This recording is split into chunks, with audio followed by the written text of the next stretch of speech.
তার সাথে মুসলমানের মতো ব্যবহার করা হবে কিনা তার ফায়সালা নির্ধারণ হবে কি দিয়ে? এই 5টা রুকুন দিয়ে, যার 1 নাম্বারটা হচ্ছে মুখের উচ্চারণ। আর এই জন্যই রাসূল সাল্লাল্লাহু আলাইহি ওয়াসাল্লাম এক হাদিসে বলেছেন যে একজন সাহাবী যুদ্ধ করতে করতে একজন কাফের একদম তরবারির নিচে চলে এসেছে।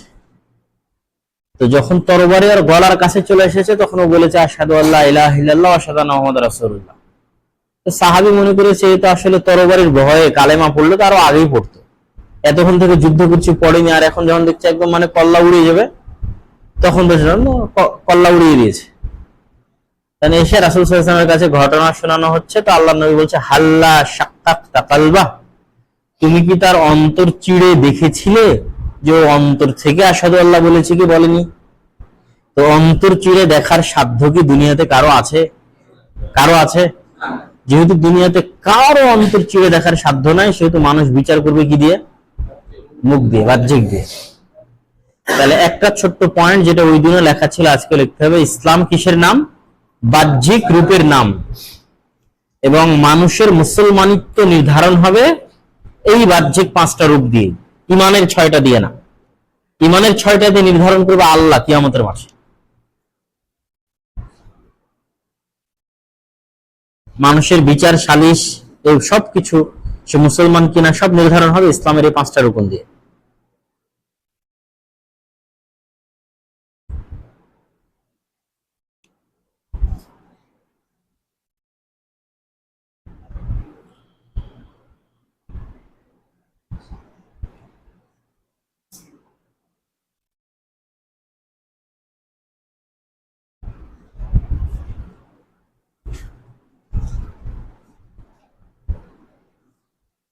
ইসলাম যেহেতু বাহ্যিক,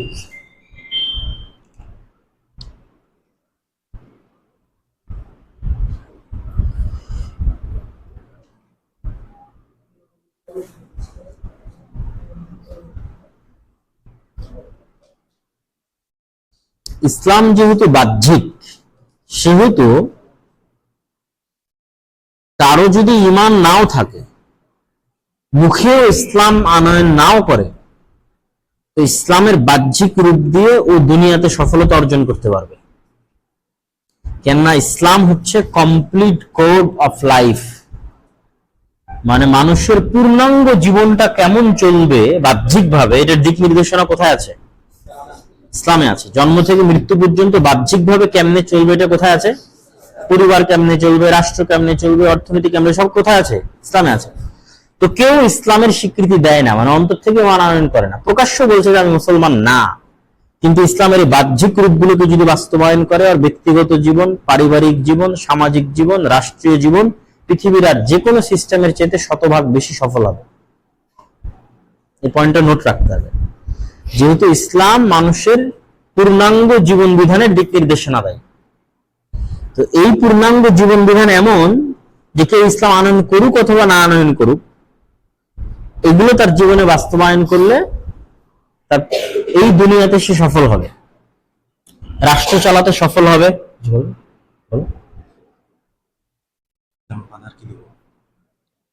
যেটা দাও সেটা দিব।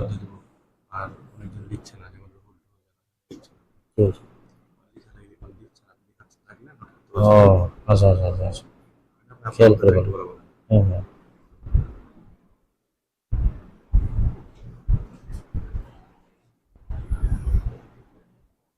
তাহলে ইসলামের মধ্যে সমাধান আছে কিসের কিসের?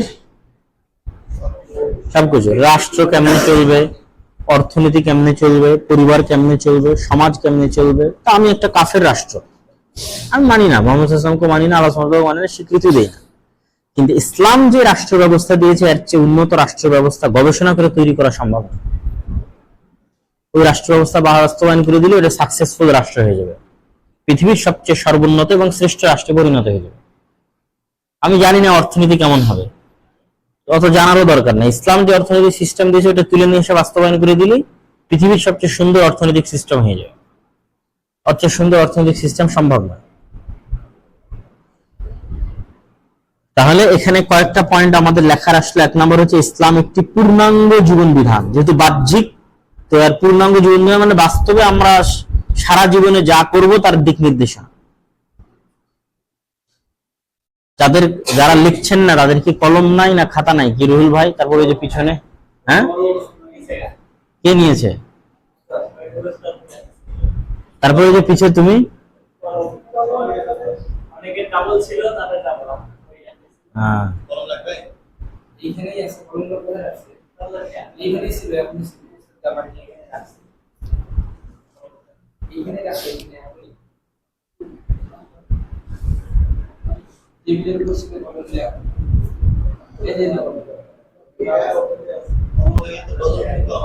আচ্ছা, তোমাদের এখানে তো একাডেমিক বিল্ডিং ওয়াইফাই আছে? ওয়াইফাই ওয়াইফাই চলছে না অফিসে? আমাদেরটা চলছে, কিন্তু এখানে ওয়াইফাই চলছে না। আমি সামনের লাগে ওয়াইফাই চলছে না ভাই, তো ফোন দিয়েছিলাম এখনই আস্তে আস্তে। তো বললো ভাই এখানে হয়তো কানেকশনের সমস্যা। তো ইয়েকে ফোন দিলাম, আবার এটা কি বলে ইলেকট্রিশিয়ান, এবার ছুটি দেখছে।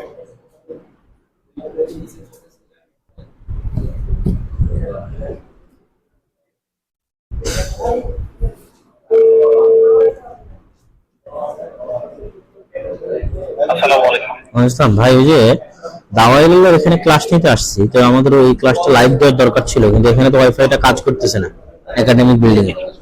কি কাজ করতেছে না ভাই? একাডেমিক বিল্ডিং এর ওয়াইফাই কাজ করতেছে না। ও আচ্ছা ঠিক আছে, আমি দেখতেছি।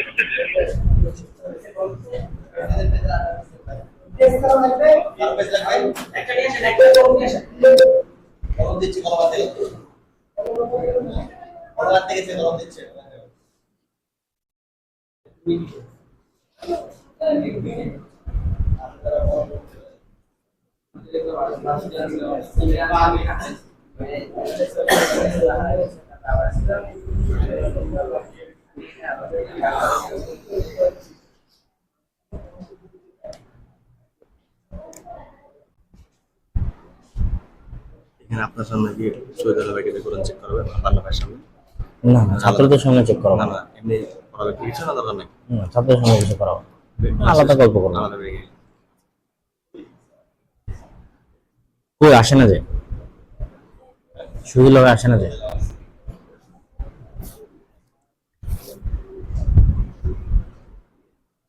তাহলে আমরা কি আলোচনা করছিলাম যে ইসলাম হচ্ছে একটা পূর্ণাঙ্গ জীবন বিধান, যেহেতু এটা বাহ্যিক রূপ, আর এর মধ্যে মানুষের সকল পর্যায়ের জীবনের কি আছে, সমাধান আছে।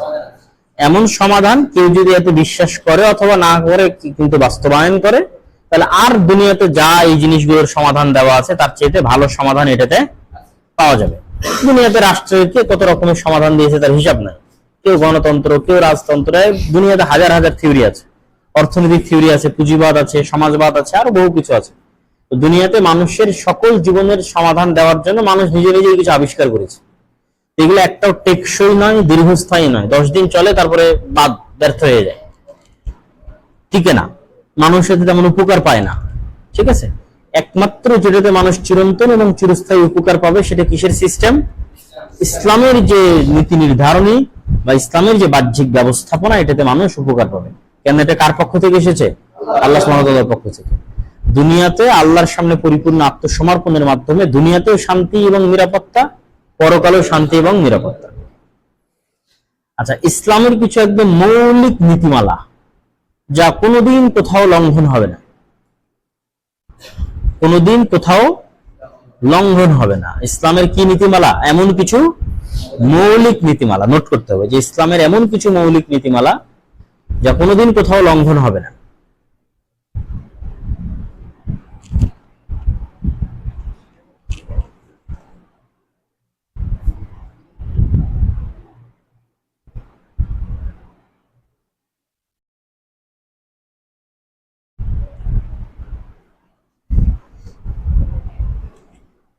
এক নাম্বার, ন্যায়পরায়ণতা।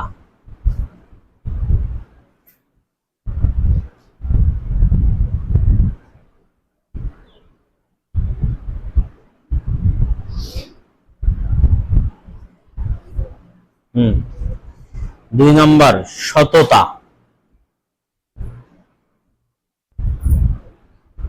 তিন নাম্বার, জান ও মালের নিরাপত্তা।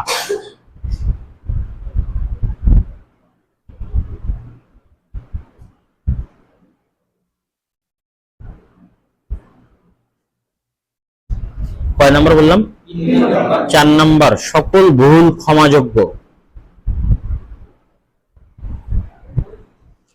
সকল ভুল ক্ষমাযোগ্য।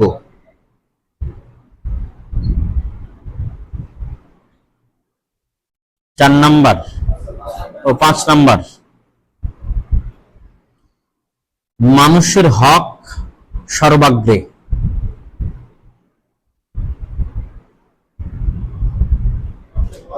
মানুষের হক সর্বাগ্রে মানে সবার আগে।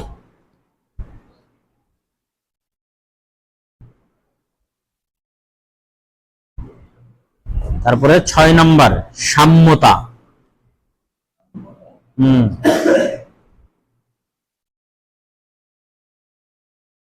7 নাম্বার, সকল যুগে প্রযোজ্য।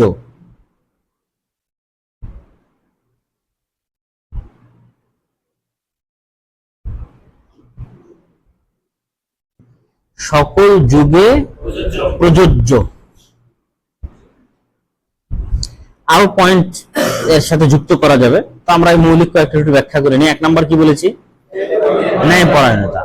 মানে ইসলাম দুনিয়াতে যা বিধান দিয়েছে, রাষ্ট্র চালাতে যা বিধান দিয়েছে, অর্থনীতি চালাতে যা বিধান দিয়েছে, পরিবার চালাতে যা বিধান দিয়েছে, তারপরে ভাই বোনের সম্পত্তি ভাগ করতে বিধান দিয়েছে, পর্দার বিধান দিয়েছে, যা যা বিধান দিয়েছে, হাত কাটার বিধান দিয়েছে, রজম করার বিধান দিয়েছে, এই প্রত্যেকটা বিধানে কোন জিনিসটা লঙ্ঘন হয়নি? ন্যায়পরায়ণতা লঙ্ঘন হয়নি। মানে ইম্পসিবল যে আল্লাহ সুবহানাহু ওয়া তাআলার বিধান কোনোদিন ন্যায়পরায়ণতার মানদণ্ডকে লঙ্ঘন করতে পারে, মানে জুলুম হতে পারে, এটা অসম্ভব। যদি কারো মনে হয় যে জুলুম হচ্ছে, তাহলে আর বিবেকের ত্রুটি আছে, আর বুঝার ত্রুটি আছে। কিন্তু ইসলাম সবসময় কিসের ঊর্ধ্বে? জুলমের ঊর্ধ্বে।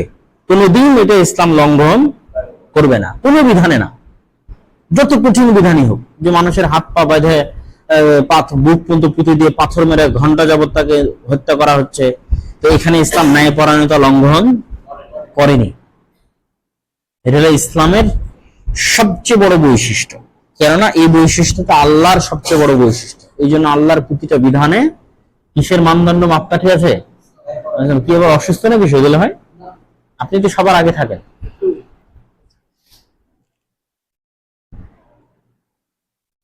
তাহলে কোন মানদণ্ড সবার উপরে ইসলামে? ন্যায়পরায়ণতার মানদণ্ড। 2 নম্বর হচ্ছে কি বলা আছে? সততা, ব্র্যাকেট দিয়ে লেখো সত্যবাদিতা।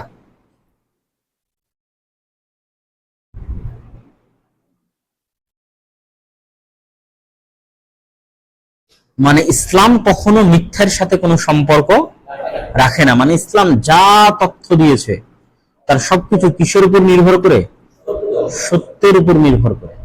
জান্নাত, জাহান্নাম, পরকাল, আল্লাহ, ফেরেশতা, এইটা করলে এইটা হবে, এইটা করলে এইটা হবে, এটা না করলে দুনিয়াতে অশান্তি তৈরি হবে, এগুলো সবকিছু কিসের উপর নির্ভর করে দেওয়া আছে? সত্যের উপর। বানোয়াট কোনো কিছুর উপর ভিত্তি করে কোনো কিছু নির্ধারণ করা নাই। যেমন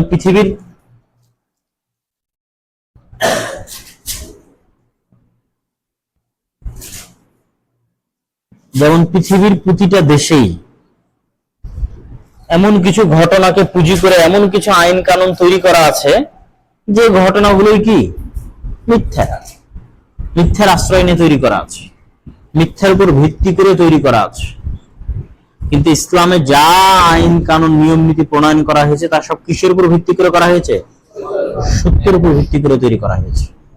1 নাম্বার ন্যায়ের উপর ভিত্তি করে, 2 নাম্বার সত্যের উপর ভিত্তি করে তৈরি করা হয়েছে, এবং শতভাগ সত্যের উপর ভিত্তি করে তৈরি করা হয়েছে। 1%, 2%, 90%, 60% শোনা, 100% সত্যের উপর ভিত্তি করে তৈরি করা হয়েছে। 3 নাম্বার কি লেখা আছে? জান ও মালের নিরাপত্তা। ইসলামের সকল হুকুম লঙ্ঘন করা সম্ভব জান এবং মালের নিরাপত্তা সামনে আসলে। কি বোঝা গেল? ইসলামের সকল হুকুম কি করা সম্ভব? লঙ্ঘন করা সম্ভব। কিসের প্রশ্ন সামনে আসলে? জান ও মালের নিরাপত্তা সামনে আসলে। তার মানে এর উপর দিয়ে ইসলামে কিছু নাই। মানুষের জান এবং মালের উপর দিয়ে ইসলামে গুরুত্বপূর্ণ কিছু নাই। মানুষ চাইলে জান এবং মাল কুরবান করে দিতে পারে, কিন্তু ইসলাম বলেনি যে করতে হবে, ইসলাম বলেনি যে করতে হবে। মানুষ যদি দেখে যে এখন শুকুরের গোস্ত ছাড়া আর কোনো খাবার নাই, তো মানুষ যদি না খায় মরে যায় তো মরতে পারে, কিন্তু ইসলাম বলেনি যে না খায় মরতে হবে। বলেছে আগে তোমার জান আর আগে তোমার মাল। তখন আমার শুকুর কি হারাম করেছি আর আমি কি মদ হারাম করেছি আর কি হারাম করেছি, এগুলো আমি আল্লাহ আমার দেখার বিষয় নাই। আমি যা হারাম করেছি সব হালাল। যখন কিসের প্রশ্ন আসবে? জান এবং মালের নিরাপত্তার প্রশ্ন আসবে। এই জন্য ইসলামে সকল কিছুর উপরে মানুষের নিরাপত্তা সবসময় প্রণিধানযোগ্য। সবকিছুর উপরে মানুষের শান্তি এবং নিরাপত্তা, মানুষের জীবনের নিরাপত্তা, এর উপর দিয়ে ইসলামে কোনো বিধান নাই। এটা সবসময় অলঙ্ঘনীয়, কোনো সময় এটা লঙ্ঘন হবে না। যেমন ন্যায়পরায়ণতা কোনোদিন লঙ্ঘন হবে না, সত্যবাদিতা ইসলামের কোনো বিধানে কোনোদিন লঙ্ঘন হবে না, ঠিক মানুষের জীবনের নিরাপত্তা কোনোদিন ইসলামের কোনো বিধানে কি হবে না? লঙ্ঘন হবে না। তারপরে সকল অপরাধ ক্ষমাযোগ্য। মানে ইসলামে এমন কোন অপরাধ নাই যে অপরাধ মানুষের জীবদ্দশায় ক্ষমার যোগ্য নয়। এমন কোন অপরাধ ইসলামে নাই যে মানুষের পক্ষে সম্ভব এমন কোন অপরাধ করা যে একজন 100 জন মানুষকে হত্যা করে মনে করছে আমার হয়তো আর ক্ষমা হবে না, তো আর একজন যদি 50,000 মানুষকে হত্যা করে হয় আমার ক্ষমা হবে না, আর যদি গোটা দুনিয়ার মানুষকে হত্যা করে ক্ষমা হবে না, এরকম কোন অপশন আছে যে ক্ষমা হবে না? ইসলাম এরকম কোন অপশন আছে যে ক্ষমা হবে না? ক্ষমা না হওয়ার কোন অপশন নাই, কিন্তু হবে কিভাবে তার সিস্টেম ভিন্ন। হবে কিভাবে সিস্টেম ভিন্ন হতে পারে। যেমন মানুষের সাথে সম্পৃক্ত যে অপরাধ সেটা ক্ষমা হওয়ার জন্য ভিন্ন মাধ্যম থাকতে পারে, ওই মানুষের কাছে গিয়ে ক্ষমা নিতে হবে। অথবা তোমার সেই সমপরিমাণ নেকি আল্লাহ সুবহানাহু ওয়া তাআলা নিয়ে নেবে যদি ওই পরিমাণ নেকি থাকে, অথবা তোমার তার সেই পরিমাণ অপরাধ আল্লাহ তোমাকে দিয়ে দিবে যদি থাকে। কিন্তু এমন কোন রাস্তা নাই যেটা টোটালি বন্ধ, বরং সকল অপরাধ ইসলামে কি ক্ষমার যোগ্য। আর যেগুলো সরাসরি আল্লাহ সুবহানাহু ওয়া তাআলার সাথে সম্পৃক্ত সেগুলো তো আল্লাহ সুবহানাহু ওয়া তাআলার ইচ্ছার উপর নির্ভরশীল। মানুষ চাইলেই আল্লাহ কি করতে পারে? ক্ষমা করতে পারে। আর যেগুলো মানুষের সাথে সম্পৃক্ত সেগুলো ক্ষমার জন্য কয়েকটি ধরন হতে পারে। এক, যে মানুষের সাথে আমি অন্যায় করেছি সে ক্ষমা করে দিবে, ক্ষমা করে দিলেই ক্ষমা হবে না এরকম কোনো রাস্তা নেই।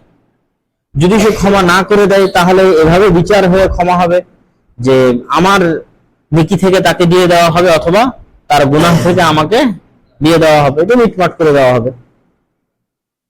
তারপরে আমি জান্নাতে যাবো কি জাহান্নামে যাবো সেটা তো আমার সম্পদ আর সম্পত্তির উপর নির্ভর করছে। আমি কত নেকি অর্জন করেছি আর কত গুনাহ অর্জন করেছি তার উপর নির্ভর করছে। এমনকি দুনিয়াতেও বহু গুনাহের আল্লাহ সুবহানাহু ওয়া তাআলা নিজে কাফফারার ব্যবস্থা করেছে। কিসের ব্যবস্থা করেছে? কাফফারার ব্যবস্থা করেছে বহু গুনাহের, যেটা প্রমাণ করে যে ইসলামে জরিমানা দিয়ে অনেক কিছু মাফ করে নেওয়া যায়, টাকার জোরে অনেক কিছু মাফ করে নেওয়া যায়। যেমন কেউ যদি হজ করতে যায় আর ওর যদি ভালো টাকা পয়সা থাকে তো অনেক আরামে হজ করতে পারবে, করা উচিত না কিন্তু অনেক আরামে হজ করতে পারবে। তার মানে আমি বলতেছি না যে সেটা করতে হবে, এটা বলি, কিন্তু হজের একমাত্র আরাফার মাঠে অবস্থান ছাড়া হজের আর এমন কোনো বিধান নাই যেটা টাকা দিয়ে আদায় করা সম্ভব। প্রত্যেকটা মিস দিবে আর বদলে টাকা দিবে, হজ হয়ে যাবে। বুঝাতে পারিনি মনে হয়। মুজদালিফার মাঠে রাতে থাকবে না, এর বদলে দম দিবে, মানে টাকা দিবে, টাকা দিয়ে কুরবানি করবে। মিনায় পাথর নিক্ষেপ করবে না, দম দিবে। তারপরে হচ্ছে তাওয়াফ করবে না, দম দিবে। সাই করবে না সাফা মারওয়ায়, দম দিবে। মানে প্রত্যেকটার অল্টারনেটিভ আল্লাহ সুবহানাহু ওয়া তাআলা দিয়ে রেখেছে। মিস গেছে কারো মানুষের পক্ষ থেকে, তো টাকা দিয়ে ওটা পূরণ করে দাও। খালি কোনটা হবে না টাকা দিয়ে পূরণ? হজের সময় আরাফার মাঠে। যার আরাফা নাই তার হজ নাই, আর যে আরাফা পেয়ে গেছে তার হজ যে কোনো না যে কোনো ভাবে টাকার জোরে ও হজ পূর্ণ করে নিতে পারবে। তেমনি একটা হজের উদাহরণ দিলাম। এরকম আর যত অপরাধ মানুষ করে, রমজান মাসে দিনের বেলা স্ত্রীর সাথে সহবাস করেছে, এর কি কোনো মাফ নাই? হ্যাঁ, দুনিয়াতে মাফের পদ্ধতি বলে দেওয়া আছে। দুনিয়াতে, পরকাল তো বহু দূরে, আল্লাহ দুনিয়াতে বলেছে তুমি টাকা দিয়ে কাফারা দিয়ে দাও, পারলে টানা 2 মাস সিয়াম রাখো, আর না পারলে 60 জন মিসকিনকে খাওয়াই দাও, যদি তুমি টাকার মালিক হও, খাও। তো যেখানে আল্লাহ টাকার বিনিময়ে দুনিয়াতে সিস্টেম চালু করে দিয়েছে যে মানুষ গুনাহ মিটিয়ে দিতে পারবে কি দিয়ে? টাকা দিয়ে।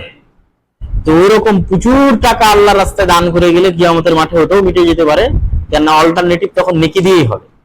কাকে কি গালি দিয়েছি, কাকে বকেছি, কার নামে দুর্নাম করেছি, কার বিরুদ্ধে কেস করেছি, এগুলো সবগুলোর একটা মাপ হবে আল্লাহর দরবারে। এটা কি হবে? এটা মাপ হবে। যেমন মুখে একটা গালি দিয়েছি, তার মাপ কত, সেই মাপ সমান নেকি কত। বললাম একটা গালি দিয়েছি, এটা সমান 10 গুনাহ বা 10 নেকি। তাহলে এখন আমার নেকির থেকে 10টা নেকি যাকে গালি দিয়েছিলাম ওকে দিয়ে দেওয়া হবে। তাহলে আমি যদি 10 টাকা দান করি আল্লাহর রাস্তায়, 10 টাকা সমান 10 নেকি হয়, তাহলে ওই টাকা দিয়ে তো আমি পার পেয়ে গেলাম। এই জন্য টাকা খুব পাওয়ারফুল, ইসলামে খুবই শক্তিশালী। দুনিয়াতে আল্লাহ সুবহানাহু ওয়া তাআলা বহু গুনাহকে মাফ করার ব্যবস্থা করে দিয়েছে কিসের জোরে? টাকার জোরে। এই জন্য কোরআন মাজিদে বলা আছে যে আল্লাহ জান্নাত বিক্রি করে দিও মানুষের কাছে 2টা জিনিস দিলে, আর কোনোটা দিলে জান্নাত বিক্রি হবে না। কোনোটা দিলে জান্নাত মানুষ পেতে পারে, বিক্রি হবে না। একটা হচ্ছে যাও যে জিহাদ করে জীবন দিয়ে দাও, জান্নাত বিক্রি, মানে কোনো সন্দেহ নেই যে তুমি জান্নাতে যাবা না। তোমার রক্ত মাটিতে পড়ার আগে আল্লাহ সব গুনাহ ক্ষমা করে দিবে। তাহলে জীবন আল্লাহর রাস্তায় দিয়ে দিলে জান্নাত বিক্রি। আর একটা কি, ধন সম্পদ আল্লাহর রাস্তায় দিয়ে দিলে জান্নাত বিক্রি হয়ে যাবে। এত বেশি পরিমাণে আল্লাহর রাস্তায় মানুষ দান করে যাবে যেন কিয়ামতের মাঠে ওকে কেউ ঠেকাতে না পারে। দুনিয়াতে যেমন টাকা থাকলে মানুষকে ঠেকানো যায়, যায় না তো। পুলিশ আসলে ওকে ঘুষ দিয়ে পার পেয়ে গেলাম, সরকার আসলে ওকে ঘুষ দিয়ে পার পেয়ে গেলাম। তো যার টাকা আছে ওকে দুনিয়াতে কেউ ঠেকাতে পারে? ঠেকাতে পারে। এই টাকাওয়ালা যখন পরকালে অনেক টাকার মালিক হবে, মানে দুনিয়াতে অনেক দান করেছে তো পরকালে অনেক টাকার মালিক না, অনেক টাকার মালিক, তখন ওর পাওনাদার আসবে আর পরিশোধ করবে, পাওনাদার আসবে আর পরিশোধ করবে। আর না হলে তো পরিশোধ করতে পারবে না, সোজা জাহান্নাম। এই জন্য প্রচুর পরিমাণে আল্লাহ রাস্তায় কি করা উচিত? দান করা উচিত। যাবতীয় ইবাদত বন্দিগি থাকার পরও কি করা উচিত? দান করা উচিত। সালাত, সিয়াম, হজ, যাকাত সবই করলাম, কিন্তু তারপরও কি করা উচিত? দান করা উচিত। কেন এটাই সেফটি, সেফ গার্ড কিয়ামতের মাঠে। কেন নিজের অজান্তে কত ভুল করে ফেলেছি, কত কি করেছি, এগুলো কোত্থেকে শোধ হবে? দান থেকে শোধ হবে। দান থেকে আল্লাহ সুবহানাহু ওয়া তাআলা পরিশোধ করবে। তাহলে আমাদের পরের পয়েন্ট কি ছিল? ইসলামে কি ক্ষমাযোগ্য নয় এমন কোন অপরাধ আছে দুনিয়াতে, জীবদ্দশায়? আছে? নাই। তাহলে একমাত্র ক্ষমার যোগ্য নয় পরকালে, একমাত্র ক্ষমার যোগ্য নয় পরকালে, সেটা হচ্ছে শিরক। সেটা ব্র্যাকেটে লিখে নিতে হবে যে পরকালে একমাত্র ক্ষমার যোগ্য নয়, সেটা কি? শিরক। আর দুনিয়াতে জীবদ্দশায় সবই কি ক্ষমার, সবই ক্ষমার যোগ্য।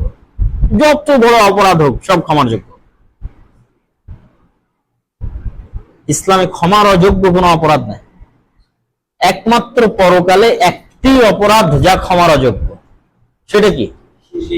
যার কোনো অল্টারনেটিভ নাই, যা টাকা দিয়ে পরিশোধ হবে না, যা দান দিয়ে পরিশোধ হবে না, সেটা কি?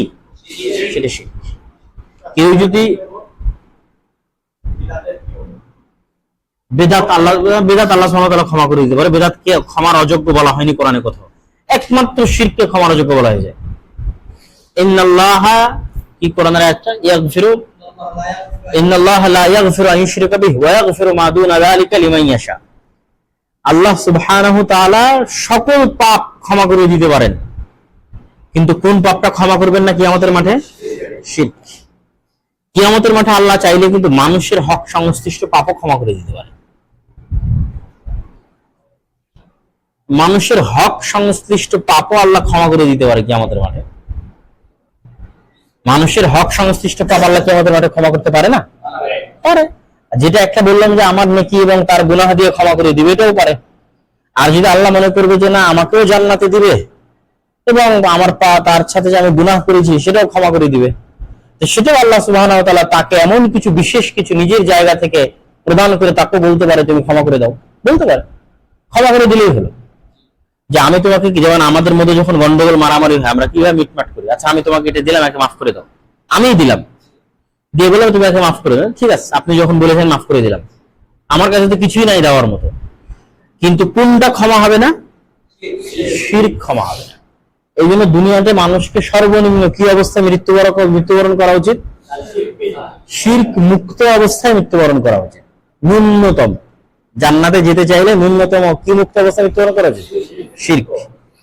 জান্নাতে যেতে চাইলে ন্যূনতম কোন গুনাহে লিপ্ত হওয়া যাবে না? শিরকে লিপ্ত হওয়া যাবে না। তাহলে আমাদের এটা কয় নম্বর পয়েন্ট ছিল? 4 নম্বর। কি লেখা ছিল? সকল অপরাধ ইসলামে ক্ষমার যোগ্য। দুনিয়াতে জীবদ্দশায় সব অপরাধ ক্ষমার যোগ্য, আর মরার পরে শুধু কোনটা ক্ষমার যোগ্য? শিরক।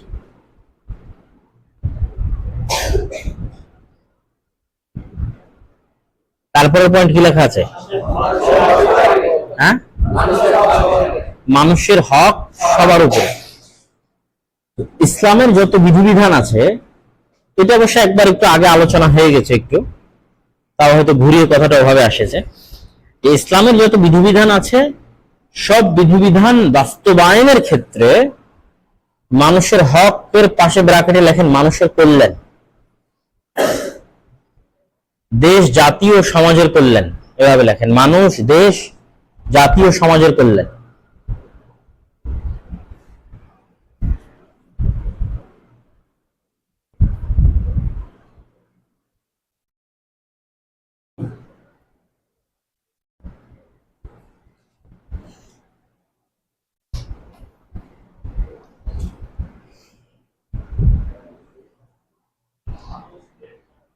মানুষ, দেশ, জাতি ও সমাজের কল্যাণ ইসলামে সবার আগে।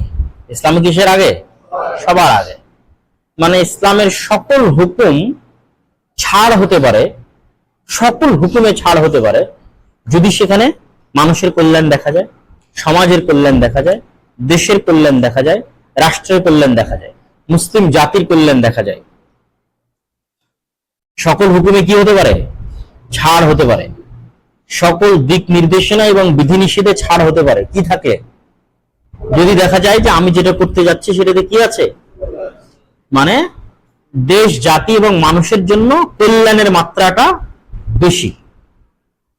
আমি এখন আল্লাহর যে বিধান বাস্তবায়ন করতে যাব, এই বিধান বাস্তবায়ন করার চাইতে বাস্তবায়ন না করলেই আমার চিন্তা ভাবনায় মানুষ, দেশ, জাতি এবং সমাজের কল্যাণ এখন বেশি হচ্ছে, তো এটা ছাড় হবে। কথা মানে বুঝাতে পারলাম না? বাস্তব একটা উদাহরণ দিয়ে বুঝায়। যেমন আল্লাহ সুবহানাহু ওয়া তাআলা এবং আল্লাহ রাসূলের আদেশ কি? যে সৎ কাজের আদেশ দাও এবং অসৎ কাজে নিষেধ করো। তাহলে এমন এক জায়গায় আমি এখন আছি, যেই জায়গাতে আমি যদি এখন অসৎ কাজে বাধা দিতে যাই আমার সকল শক্তি প্রয়োগ করে, তাহলে আমার প্রতিষ্ঠান বন্ধ করে দিবে। আমার এই প্রতিষ্ঠানটা কি করে দিবে? বন্ধ করে দিবে। অথবা আমাকে হত্যা করে দিবে, ঠিক আছে? অথবা আমার পরিবারের কাউকে উঠিয়ে নিয়ে গিয়ে ধর্ষণ করবে, এটা আমি নিশ্চিত জানি। তাহলে আমি এই প্রতিষ্ঠানটা চালাচ্ছি, এইটা চালু থাকা দেশ, জাতি এবং সমাজের জন্য বেশি কল্যাণের, না আমি এখন ওই নির্দিষ্ট ব্যক্তি বা নির্দিষ্ট কাউকে জোরপূর্বক তার কাজে বাধা দিতে যাবো, ওইটা বেশি কল্যাণের? আমার এই প্রতিষ্ঠান চালু থাকাটা বেশি কল্যাণের। তাহলে আমার ওটাতে ছাড় হবে, এটা আল্লাহ সুবহানাহু ওয়া তাআলা মাফ করে দিল। তাহলে ইসলামের সকল বিধান, হুকুম, আহকাম, বিধিনিষেধে ছাড় হতে পারে কি কি থাকলে? মানুষ, দেশ, জাতি, সমাজ এবং রাষ্ট্রের কি থাকলে? কল্যাণ থাকে। আল্লাহ সুবহানাহু ওয়া তাআলা আগে মানুষ, দেশ, জাতি এবং সমাজের কি চায়? কল্যাণ চায়। শান্তি এবং নিরাপত্তা এবং কল্যাণ থাকাটা আগে। এমন অকল্যাণ, এটা ইবনুল কাইয়িম, ইবনে তাইমিয়া সবাই বলে গেছে যে এমন একটা অকল্যাণ যেটা দূর করতে গিয়ে আমি যে কল্যাণের মধ্যে আছি তার চাইতে বেশি বড় অকল্যাণ হয়ে যাবে, তাহলে ওই অকল্যাণ দূর না করাই ভালো।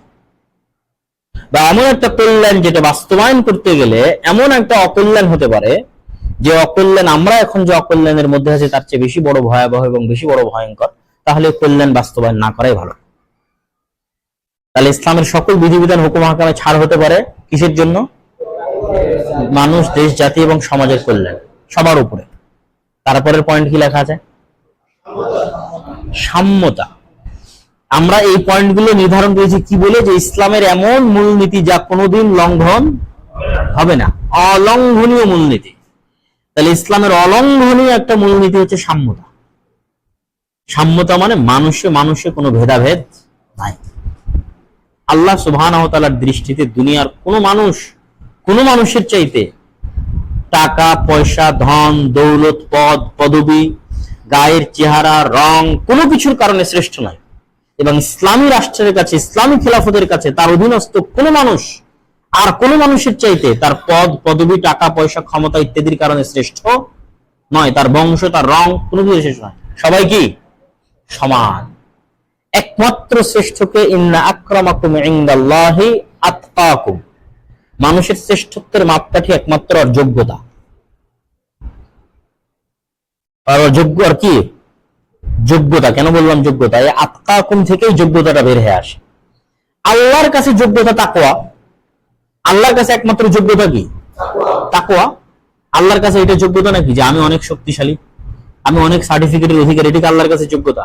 আমার বাপ কি, আমার মা কি, এটা আল্লাহর কাছে যোগ্যতা? আমার টাকা পয়সা কত, আল্লাহর কাছে যোগ্যতার মাপকাঠি কি? আমি কতখানি যোগ্য আর মাপকাঠি কি আল্লাহর কাছে? তাকওয়া। আমি জান্নাত পাওয়ার কতটুকু যোগ্য আর মাপকাঠি কি আমার? তাকওয়া। তাহলে ওখান থেকে তাকওয়া না বলে আমরা কি বললাম? যোগ্যতা। কি বললাম? যোগ্যতা। তার মানে দুনিয়াতেও আমাকে মানুষকে মূল্যায়ন করতে হবে কি দিয়ে? যোগ্যতা দিয়ে। আর শিক্ষাগত যোগ্যতা, আর কাজের যোগ্যতা, মানে এমন একজন মানুষ যে শিক্ষার দিক থেকে বেশি যোগ্য, তাকে আমি একটা দুর্বল দায়িত্ব দিয়ে রেখেছি, আর যে অযোগ্য ওকে বেশি দায়িত্ব দিয়ে রেখেছি। যে যোগ্য ওকে কম বেতন দিচ্ছি, যে অযোগ্য ওকে বেশি বেতন দিচ্ছি, যে যোগ্য ওকে চাকরি দিচ্ছে না, যে অযোগ্য ওকে টাকার বিনিময়ে চাকরি দিচ্ছি। মানে এগুলো সবকিছুতে কিসের লঙ্ঘন হচ্ছে? মানুষের সাম্যতার লঙ্ঘন হচ্ছে। মানুষের কিসের লঙ্ঘন হচ্ছে? আর ইসলামে কোশ্চিনকালেও কিসের লঙ্ঘন হওয়া যাবে না? মানুষের সাম্যতার লঙ্ঘন হওয়া যাবে, ইম্পসিবল। পরকালেও নয়, দুনিয়াতেও নয়। যখনই ইসলামী রাষ্ট্র প্রতিষ্ঠা হবে, ইসলামিক খেলাফত প্রতিষ্ঠা হবে, তখন সবার আগে কি প্রতিষ্ঠা হবে? সাম্যতা প্রতিষ্ঠা হবে। যেখানে সাম্যতা নেই, ওরা 5 ওয়াক্ত সালাত আদায় করলে ওরা ইসলামী রাষ্ট্র প্রতিষ্ঠা করতে পারবে না। ওটা ইসলামী রাষ্ট্র নয়। যেখানে ন্যায় পরায়ণতা নাই, ওরা সবাই পর্দা করলে ওটা ইসলামী রাষ্ট্র নয়। বাংলাদেশের সব তো নামাজি, হাজি, হুজুর, আল্লাহওয়ালা, দাড়িওয়ালা মানুষ তো গুলি করে হত্যা করে দিল ডাইরেক্ট চোখের সামনে। সে তো লম্বা দাড়ি, নামাজিও হতে পারে, তাই না? আর নামাজ দিয়ে গিয়ে এটা ক্ষমা হবে? জীবনেও ক্ষমা হবে না। আর সালাদ দিয়ে ক্ষমা হবে, আর দাড়ি দিয়ে ক্ষমা হবে? কেন? ইসলামে অলঙ্ঘনীয় কি?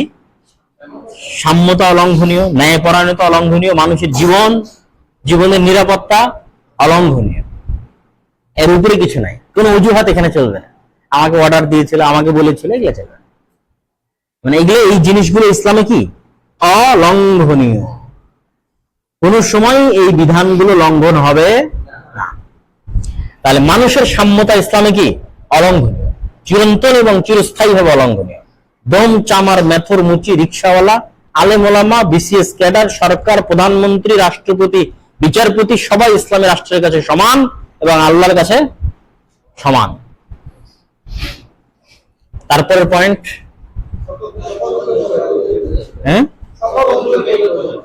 সকল যুগে প্রযোজ্য, খুবই গুরুত্বপূর্ণ। এর পাশে ব্র্যাকেট দিয়ে অথবা অবলিক দিয়ে লেখা যেতে পারে বিশ্বায়ন, ইসলামের বিশ্বায়ন।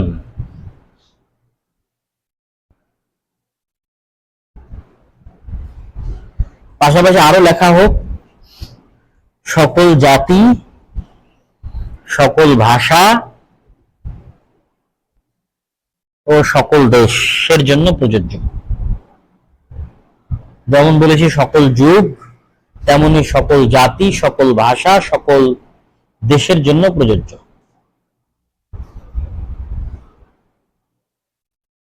এটা হচ্ছে ইসলামের সবচেয়ে মোস্ট পাওয়ারফুল, শক্তিশালী দিক, যেটার কারণে পৃথিবী ইসলামকে সবচেয়ে বেশি ভয় পায়, যেটার কারণে পৃথিবী ইসলামকে কি করে? সবচেয়ে বেশি ভয় পায়। ইসলামের এই বিশ্বায়নের পাওয়ার, যে ইসলামকে নির্দিষ্ট কোনো দেশের গণ্ডির মধ্যে সীমাবদ্ধ করা হয়নি, নির্দিষ্ট কোনো জাতির গণ্ডির মধ্যে সীমাবদ্ধ করা হয়নি, নির্দিষ্ট কোনো দেশের জন্য সীমাবদ্ধ করা হয়নি, আর ইসলাম নিজেও নির্দিষ্ট কোনো যুগের জন্য সীমাবদ্ধ নয়। পৃথিবী যতই উন্নত হোক, যতই আধুনিক হোক, তখনও মানুষ যে সমস্যার মধ্যে থাকবে, সমাধান কোথায় আছে? ইসলামে আছে। সকল যুগে প্রযোজ্য, সকল দেশে, সকল জাতি এবং সকল ভাষায় প্রযোজ্য।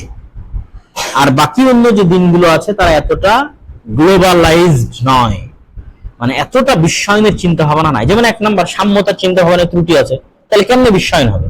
হিন্দু ধর্মে সেই সর্বশ্রেষ্ঠ যে ব্রাহ্মণ, তাহলে সে কোনোদিন সাম্যতা প্রতিষ্ঠা করতে পারবে? ইম্পসিবল।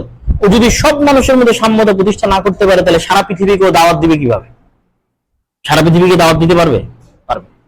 হিন্দু যতই শক্তিশালী হোক, হিন্দু রাষ্ট্র সারা পৃথিবী দখল করা ওই দিনের মধ্যেই নাই, ওই ধর্মের মধ্যেই নাই, মানে যোগ্যতাই নেই তার যে সারা পৃথিবীর মানুষকে হিন্দু বানাতে পারবে। যোগ্যতা নাই, কেননা সাম্যতা নাই, মানুষ মানবে না।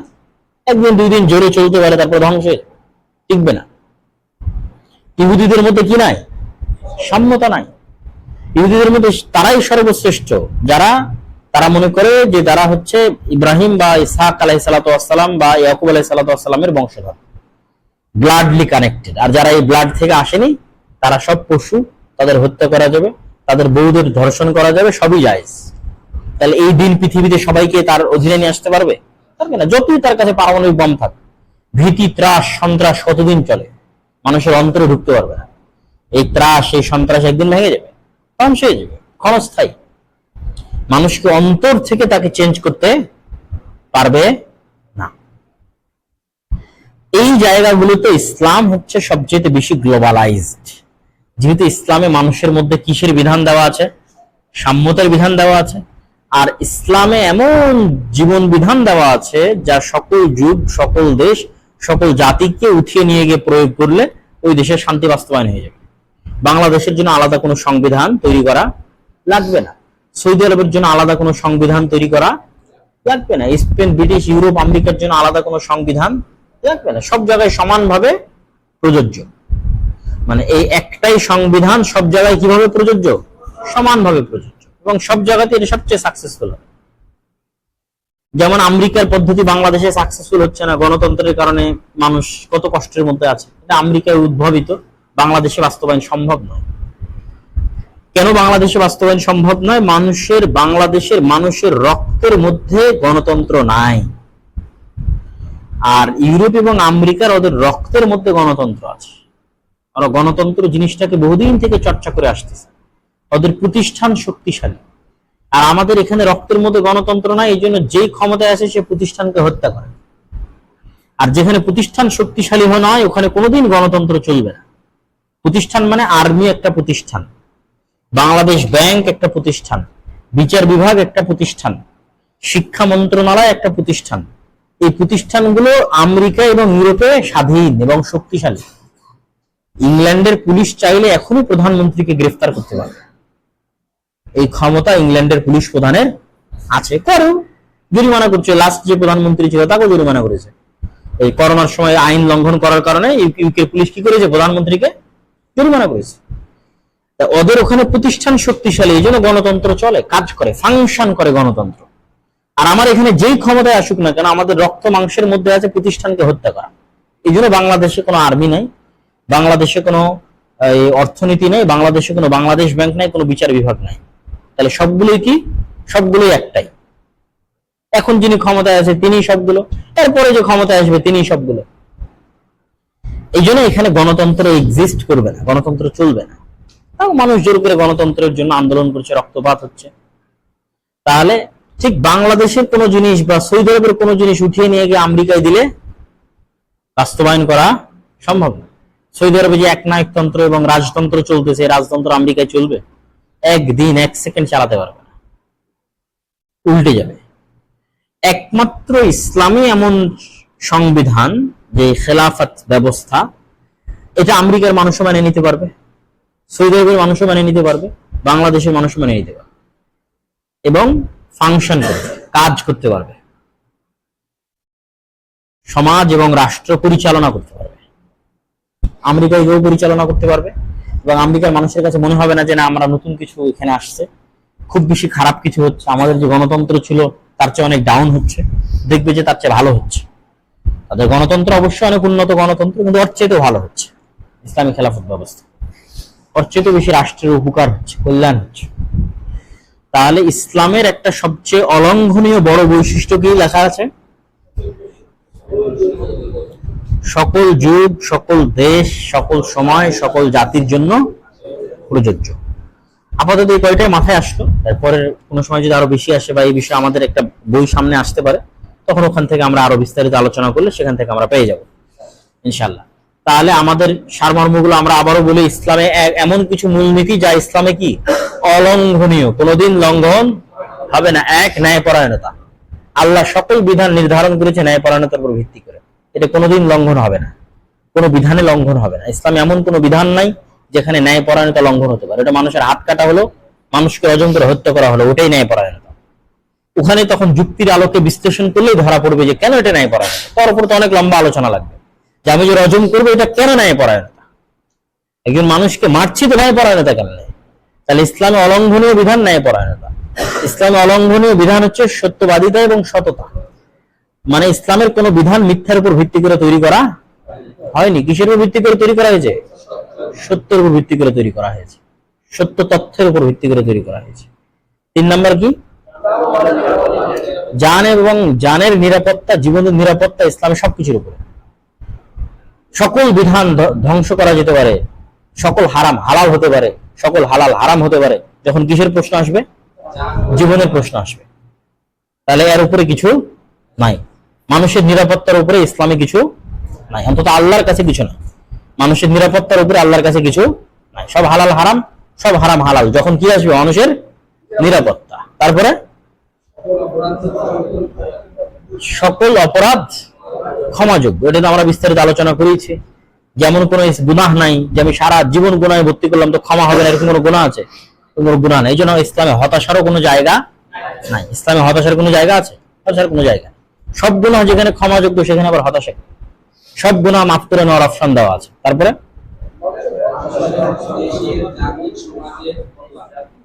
দেশ, জাতি এবং সমাজ এবং মানুষের কল্যাণ সবার উপরে। কল্যাণ বুঝতে পারলে ওখানে হালালও হারাম হতে পারে, হারামও হালাল হতে পারে, ছাড় থাকতে পারে। কিসের কারণে? মানুষের কল্যাণ, দেশ, জাতি এবং সমাজের কল্যাণের কারণে। তারপরে সাম্যতা। ইসলামে যারা আমরা আলোচনা করেছি বিস্তারিত, যে সবাই সমান আল্লাহর কাছে। আল্লাহর কাছে যোগ্যতা কি? একটাই, ওটি ব্র্যাকেটে লেখেন তো।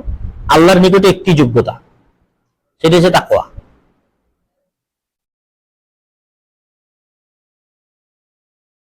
আল্লাহর নিকটে যোগ্যতার একমাত্র মাপকাঠি কি?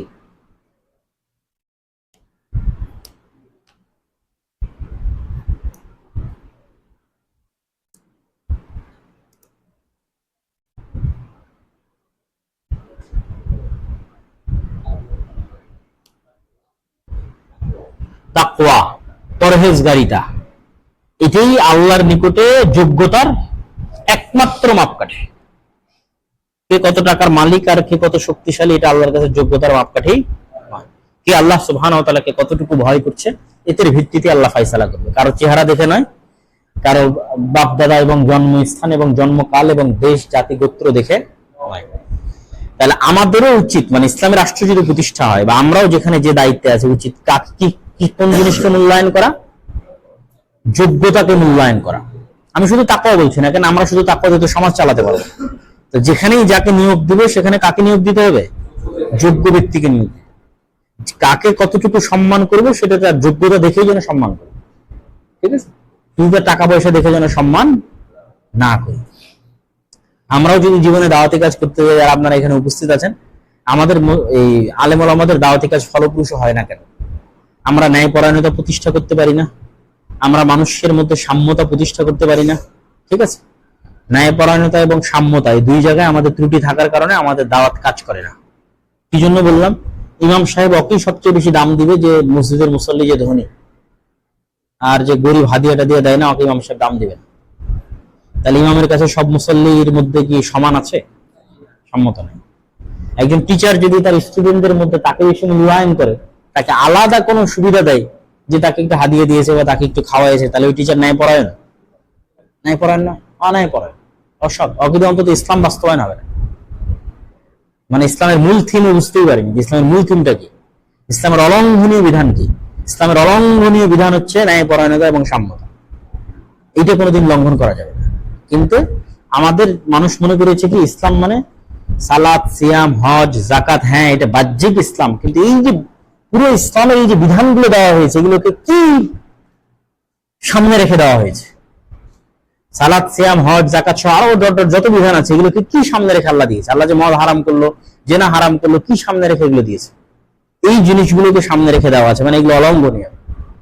মানে আল্লাহ সুবহানাহু ওয়া তাআলা ন্যায়পরায়ণতাকে সামনে রেখে, সততাকে সামনে রেখে, মানুষের মধ্যে সাম্যতাকে সামনে রেখে বিধান প্রণয়ন করেছে। কোন মানুষের প্রতি রাগ, ক্ষোভ, দুঃখ এগুলো দিয়ে আল্লাহ বিধান প্রণয়ন করেনি, আবেগ দিয়ে বিধান প্রণয়ন করেনি, ঠিক আছে, রাগ দিয়ে বিধান প্রণয়ন করেনি, ন্যায়পরায়ণতা দিয়ে বিধান প্রণয়ন করেছে, সত্যবাদিতা দিয়ে বিধান প্রণয়ন করেছে, সাম্যতা দিয়ে বিধান প্রণয়ন করেছে। তাহলে ওই জিনিসগুলোই যখন আমাদের মধ্যে বেশি আকারে থাকবে তখনই আমরা বেশি সাকসেসফুল হবে। হ্যাঁ, মানুষ আল্লাহর মতো কেউ ন্যায়পরায়ণ হতে পারবে না, আল্লাহর মতো কেউ সত্যবাদী হতে পারবে না, আল্লাহর মতো কেউ সাম্য স্থাপনকারী হতে পারবে না, কিন্তু চেষ্টা তো করতে হবে, তাই না? চেষ্টা তো করতে হবে।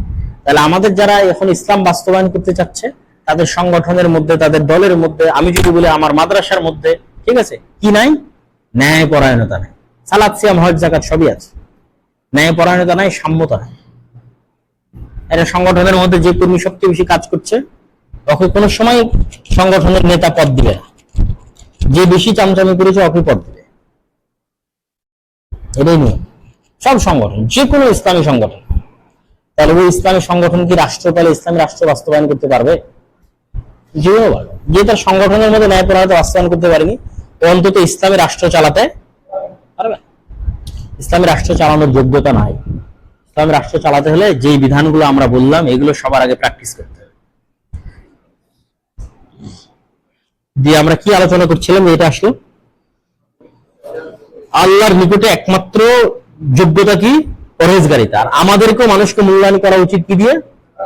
যোগ্যতা দিয়ে। তাকওয়া বলছে না, কি দিয়ে? যোগ্যতা দিয়ে।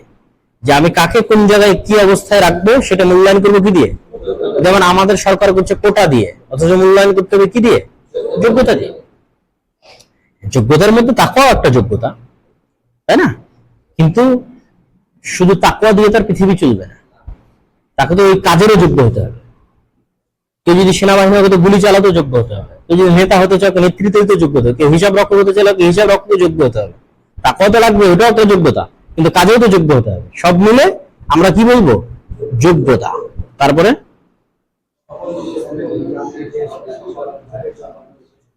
সকল সকল জাতি, দেশ এবং সময়ের জন্য প্রযোজ্য। এটাই মনে হয় সব শেষে ছিল।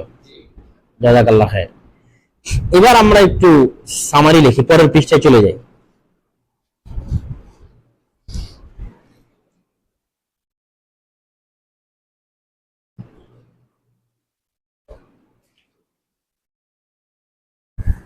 আমরা যদি ইসলামের বিধানগুলোকে কয়েকটা নিয়মে ভাগ করি, যদিও মূল সারমর্ম এখানে চলে এসেছে। ব্যক্তি জীবনে ইসলাম ভাগ করি, পারিবারিক জীবনে ইসলাম ভাগ করি, সামাজিক জীবনে ইসলাম ভাগ করি, রাষ্ট্রীয় জীবনে ইসলাম ভাগ করি, অর্থনৈতিক জীবনে ইসলাম ভাগ করি, 5টা।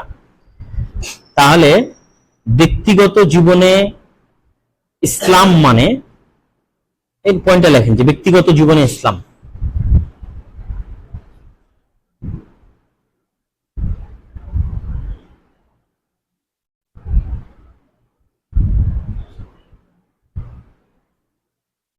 আগের যেগুলো আছে সেগুলো তো থাকবেই, মানে ব্যক্তিগত জীবনও ন্যায়পরায়ণ হতে হবে। ব্যক্তিগত জীবনও কেন, সেগুলো ইসলামের কি বিধান? অলঙ্ঘনীয় বিধান, এগুলো কোনোদিন চেঞ্জ হবে না। আর এগুলো ছাড়া কেউ মুসলমান হতেও পারবে না। তাহলে সব জায়গায় সব জীবনে তো এগুলো থাকবে, 1 নাম্বার, এগুলো তো কোনোদিন চেঞ্জ হবে না। কিন্তু তার সাথে ব্যক্তিগত জীবনে আর কি কি অতিরিক্ত আসতে পারে? সত্যবাদিতা, ন্যায়পরায়ণতা তো বললাম। 1 নাম্বার আসতে পারে হচ্ছে প্রোডাক্টিভিটি। প্রোডাক্টিভিটি, উৎপাদন ক্ষমতা।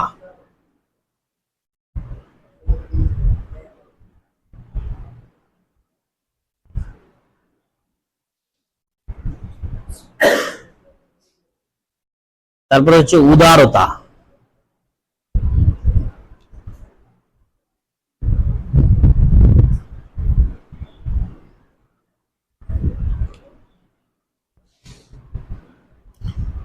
আরো থাকলে বলছি। প্রোডাক্টিভিটি মানে হচ্ছে রাসূল সাল্লাল্লাহু আলাইহি ওয়াসাল্লাম তার ব্যক্তি জীবনে যে জিনিসগুলো আল্লাহর কাছে বেশি চাইতেন এবং যেগুলো থেকে বেশি পরিত্রাণ চাইতেন, আবার যেগুলো আল্লাহর কাছে চাইতেন। আরেকটা পয়েন্ট লেখেন, জ্ঞান।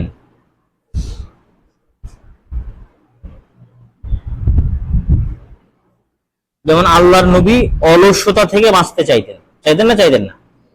তাহলে প্রোডাক্টিভিটির বিপরীতটা কি? অলসতা। আর নিচে টান দিয়ে লিখে দেন অলসতা। প্রোডাক্টিভিটির বিপরীতটা হচ্ছে অলসতা। আজকে আমরা মানুষকে যে ইসলাম শিখাচ্ছি, এই ইসলাম আমাদের মানুষজনকে অলস বানিয়ে দিয়েছে। কি বানিয়ে দিয়েছে? অলস বানিয়ে দিয়েছে। মানে একটা আলেম যাবে, বক্তব্য দিবে, হাদিয়া নিবে, আসে ঘুম চলে যাবে। এখন সারাদিন ঘুমাবে, আর কোনো কাজ নাই, না দেশের কোনো কাজ, না জাতির কোনো কাজ, না রাষ্ট্রের কোনো কাজ, না সমাজের কোনো কাজ, না মানুষের কোনো কাজ, না নিজের কোনো কাজ, না পরিবারের কোনো কাজ। বউকেও হেল্প করবে না। তো কি বুঝে ইসলাম? তো বুঝেই না ইসলাম কি। ইসলাম সবসময় মানুষের কাছে কি চায়? প্রোডাক্টিভিটি চায়। কি চায়? উৎপাদন ক্ষম হতে হবে এবং অলস হওয়া যাবে না। তার সবচেয়ে বড় দলিল কি? তার সবচেয়ে বড় দলিল হচ্ছে রাসূল সাল্লাল্লাহু আলাইহি সাল্লাম বলছেন, কেউ যদি দেখে যে সূর্য আজকে পূর্ব দিকে উঠেনি, কোন দিকে উঠেছে? পশ্চিম দিকে, তবুও যদি তার হাতে গাছের কোনো চারা থাকে, তবুও যেন সে সেটা কি করে? রোপণ করে। পশ্চিম দিকে সূর্য উঠেছে দেখে উল্টে পড়া, হ্যাঁ সব শেষ, আর কি করবো? ভাই আর তো কিছু করার নাই। যেমন মুরসালিন, মুরসালিনের কাছে এখন সবই শেষ, তাই না? মুরসালিন, বাংলাদেশ শেষ, বাংলাদেশের আর্মি শেষ, সবই শেষ, তাহলে আর কিছুই করার নাই। এটা কিন্তু ইসলাম সমর্থন করে না। কোন অবস্থাতেই সবকিছু শেষ নয়। সূর্য পশ্চিম দিকে উঠে গেলেও সব শেষ নয়। সূর্য পশ্চিম দিকে উঠে গেলে বলা হচ্ছে তোমার হাতে যদি গাছের চারা থাকে তো কি করো? রোপণ করো। তাহলে ইসলাম কি পরিমাণ প্রোডাক্টিভিটি চায়, যে মানুষ কাজ করুক।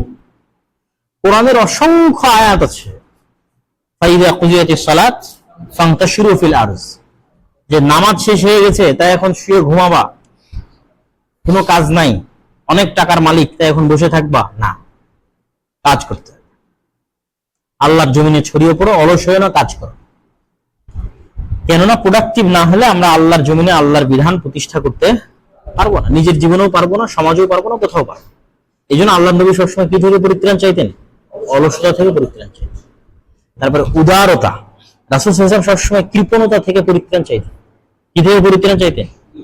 কৃপণতা থেকে পরিত্রাণ চাইতেন, যে মানুষ যেন ব্যক্তি জীবনে কি না হয়? কৃপণ না হয়। ব্যক্তি জীবনে যেন কি হয়? উদার হয়, সবাইকে দেয়, সহযোগিতা করে, পরোপকারী হয়। 3 নম্বরে বলেছে জ্ঞান। রাসূল সাল্লাল্লাহু আলাইহি ওয়াসাল্লাম ব্যক্তি জীবনে আল্লাহর কাছে কি চাইতেন? জ্ঞান চাইতেন। এরকম আরো অনেক বিষয় আছে যে বিষয়গুলো মানুষের ব্যক্তি জীবনকে কি করবে? সুন্দর করবে। তো এই জিনিসগুলো সুন্দর করার জন্য, মানুষের ব্যক্তিগত জীবনে সুন্দর গুণাবলী নিয়ে আসার জন্য আল্লাহর দুটো বিধান খুবই কার্যকরী।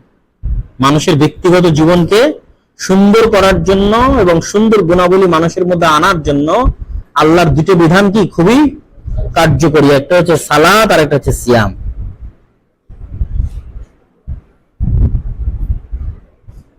আমরা ইসলামের 5টা স্তম্ভেরই কার্যকারিতা দেখব, যে আমাদের ব্যক্তিগত, পারিবারিক, সামাজিক এবং রাষ্ট্রীয় জীবনে এই 5টা রূপের কি কাজ, কি ইম্প্যাক্ট ফেলে, কি প্রভাব ফেলে আমাদের জীবনে। তাহলে সালাত আমাদের জীবনে কি প্রভাব ফেলে? সালাত আমাদেরকে নিয়মানুবর্তিতা, ডিসিপ্লিন।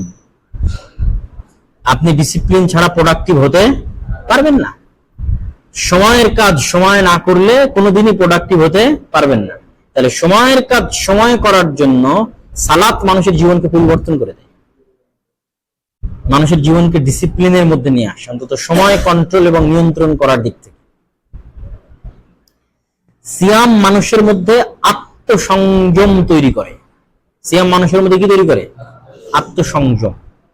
যে আমাদের যে ভিতরে অন্তর আছে, এই যে যত বিধানগুলো আল্লাহ সুবহানাহু ওয়া তাআলা দিয়েছে, এটা তো মানুষের অন্তরকে দেখে আল্লাহ সুবহানাহু ওয়া তাআলা বিধানগুলো দিয়েছে, যে মানুষের অন্তর কেমন এবং কেমনে ফাংশন করে, তাই না? অন্তর কিভাবে কাজ করে আল্লাহ সুবহানাহু ওয়া তাআলা তো জানে যে মানুষের অন্তর অনেক দুর্বল। এটা ইবলিসের প্ররোচনায় পড়ে যে কোনো মুহূর্তে পথভ্রষ্ট হয়ে যাবে। আর আমি ইবলিসকে যত ক্ষমতা দিয়েছি, এত ক্ষমতাধারী ইবলিসের সামনে আদমের সন্তান টিকতে পারবে না। আবার আদমের সন্তানের অন্তরকে প্রভাবিত করার জন্য ইবলিসকে ডাইরেক্ট কানেকশন দিয়ে দিয়েছি। তাহলে আদমের সন্তানের এই অন্তরকে অবশ্যই প্রশিক্ষিত করতে হবে। এই প্রশিক্ষণ ছাড়া মানুষ হেদায়েত, আল্লাহর রাস্তায় থাকতে পারবে না, পশু হয়ে যাবে মানুষ। তাহলে এই অন্তরকে, একটা কোনো জিনিসকে যদি আপনি প্রশিক্ষণ দিতে চান, তো কোনো কাজ না দিয়ে কোনোদিন প্রশিক্ষণ হয় না। বসে থেকে কোনোদিন প্রশিক্ষণ হয় না। বসে থেকে কি প্রশিক্ষণ হয়? যে কোনো পেশায় যান না কেন, বসে থেকে প্রশিক্ষণ হবে না। এই জন্য আল্লাহ সুবহানাহু ওয়া তাআলা অন্তরের উপর কাজ চাপিয়ে দিয়েছে যে তোকে 5 ওয়াক্ত নামাজ পড়তেই হবে, এটাই তোর কাজ, মরা পর্যন্ত পড়তেই থাকতে হবে, প্রত্যেক দিন পড়তে হবে, এক ওয়াক্ত মিস দেওয়া যাবে না। এক ওয়াক্ত মিস মানে ওটাই হচ্ছে শয়তানের গোলাম হয়ে গেল, মানে ওর অন্তরের উপর কন্ট্রোল ক্ষমতা আর নাই। ওর অন্তরের উপর এখন কার কন্ট্রোল চলতেছে? ইবলিসের। কার কন্ট্রোল চলতেছে? ইবলিসের। যে ওর অন্তরকে 5 ওয়াক্ত নামাজ আদায় করাতে পেরেছে, ওরই অন্তর আর কন্ট্রোলে আছে, ওরই অন্তর আর কিসে আছে? তাহলে মানুষের অন্তর তো খুব ভয়ঙ্কর, আর ইবলিসও খুব ভয়ঙ্কর। তাহলে ব্যক্তি জীবনে আমাদেরকে সঠিক রাখতে, আমাদেরকে আল্লাহর রাস্তায় রাখতে আল্লাহর দুটো বিধান খুবই কার্যকরী। একটা হচ্ছে কাজ করিয়ে নেওয়া, তোকে কাজ করতেই হবে, সেটা কি? 5 ওয়াক্ত সালাত। অন্তরকে করতেই হবে, এটাই আমার যুদ্ধ, মরা পর্যন্ত একটা যুদ্ধ আল্লাহ লাগিয়ে দিয়েছে। একটা যুদ্ধে মানুষ টিকতে পারলে শয়তানের বিরুদ্ধে প্রতিদিন টিকতে পারবে, আর যখন যখন মিস তখন তখন শয়তানের কাছে হারিয়ে গেছে। কেননা অলস হয়ে গেছে, কাজ করাতে পারছে না অন্তর। আর আরেকটা হচ্ছে বিরত থাকা, সেটাই হচ্ছে সিয়াম। সেটা কি? সিয়াম। যে লোভ, লালসা, অহংকার, হিংসা ইত্যাদি থেকে যে মানুষকে বিরত থাকতে হবে। তো মানুষের স্বাভাবিক স্বভাবজাত মানুষের লোভ কিসের প্রতি? খাবারের প্রতি। আর হুজুরদের আরো বেশি থাকে কিসের প্রতি? খাবারের প্রতি থাকে একটু দুর্বলতা। কি জন্য থাকে? যেহেতু মসজিদ মাদ্রাসায় সেরকম ভালো খাবার ছোটবেলা ছাত্রবেলা থেকে পাওয়া যায় না। একটা এতিমখানায় যায় দেখেন কি খাবার খায় তারা, মাদ্রাসায় যায় দেখেন কি খাবার খায়। তাহলে খাবারের এই কমতি তাদের অন্তরে স্বভাবজাত ভাবে খাবারের প্রতি কি তৈরি করে? দুর্বলতা তৈরি করে। আর মানুষের শরীরের সকল গুনাহ, যেমন সকল রোগ খাবার থেকে আসে, তো সকল গুনাহের উৎপত্তি কি থেকে হয়? খাবার থেকে। খাবার যত বেশি খাবে শরীরের মধ্যে তত শরীর মানে মোটা হবে, শরীরের মধ্যে অলসতা কাজ করবে, শয়তান তত বেশি আকারে শরীরের মধ্যে ঢুকবে, তত বেশি আকারে যৌন উত্তেজনা কাজ করবে, তত বেশি আকারে শাহওয়াত কাজ করবে, আত্মপ্রবৃত্তি, তত অন্তর আর কন্ট্রোলের বাইরে চলে যাবে, আর নিজের অন্তরকে কন্ট্রোল করতে পারবে না। খাবার যত কমে যাবে, ঠিক আছে, শরীরের কমে যাওয়ার সাথে সাথেই মানুষের অন্য আর যে বিষয়গুলো আছে, আত্মপ্রবৃত্তি, শয়তানের শরীর হালকা পাতলা হয়ে আসবে, শরীরে ফুর্তি কাজ করবে, ঠিক আছে, শরীরের কোষগুলো নতুন করে জীবিত হতে পারবে। এগুলো তো কত ডাক্তার বক্তব্য দিচ্ছে অটোফেজি, সিয়ামের উপর, এটা ইংরেজি নাম দিয়েছে অটোফেজি। তত আস্তে আস্তে শয়তানের প্রভাব শরীরে কি হবে? কমতে থাকবে। তো এই জন্য এই দুইটা বিধান, সালাত এবং সিয়াম, মানুষের ব্যক্তিগত জীবনকে সুন্দর এবং করার জন্য সবচেয়ে জরুরি একটা বিধান। 5 ওয়াক্ত সালাত আদায় করতেই হবে, রমাদানে সিয়াম রাখতেই হবে, পারলে সোমবার বৃহস্পতিবার মাসের 3 দিন সিয়াম রেখে নিজের অন্তরকে কি করতে হবে? শাস্তি দিতে হবে, নিজের অন্তরকে কাজ দিতে হবে, কাজের মাধ্যমে ওকে কন্ট্রোলে রাখতে হবে, বিরত রাখার মাধ্যমে ওকে নিয়ন্ত্রণে রাখতে হবে, নাহলে ও নিয়ন্ত্রণহীন হয়ে যাবে, লাগামহীন হয়ে যাবে। এবার আমরা চলে আসি মানুষের পারিবারিক জীবন।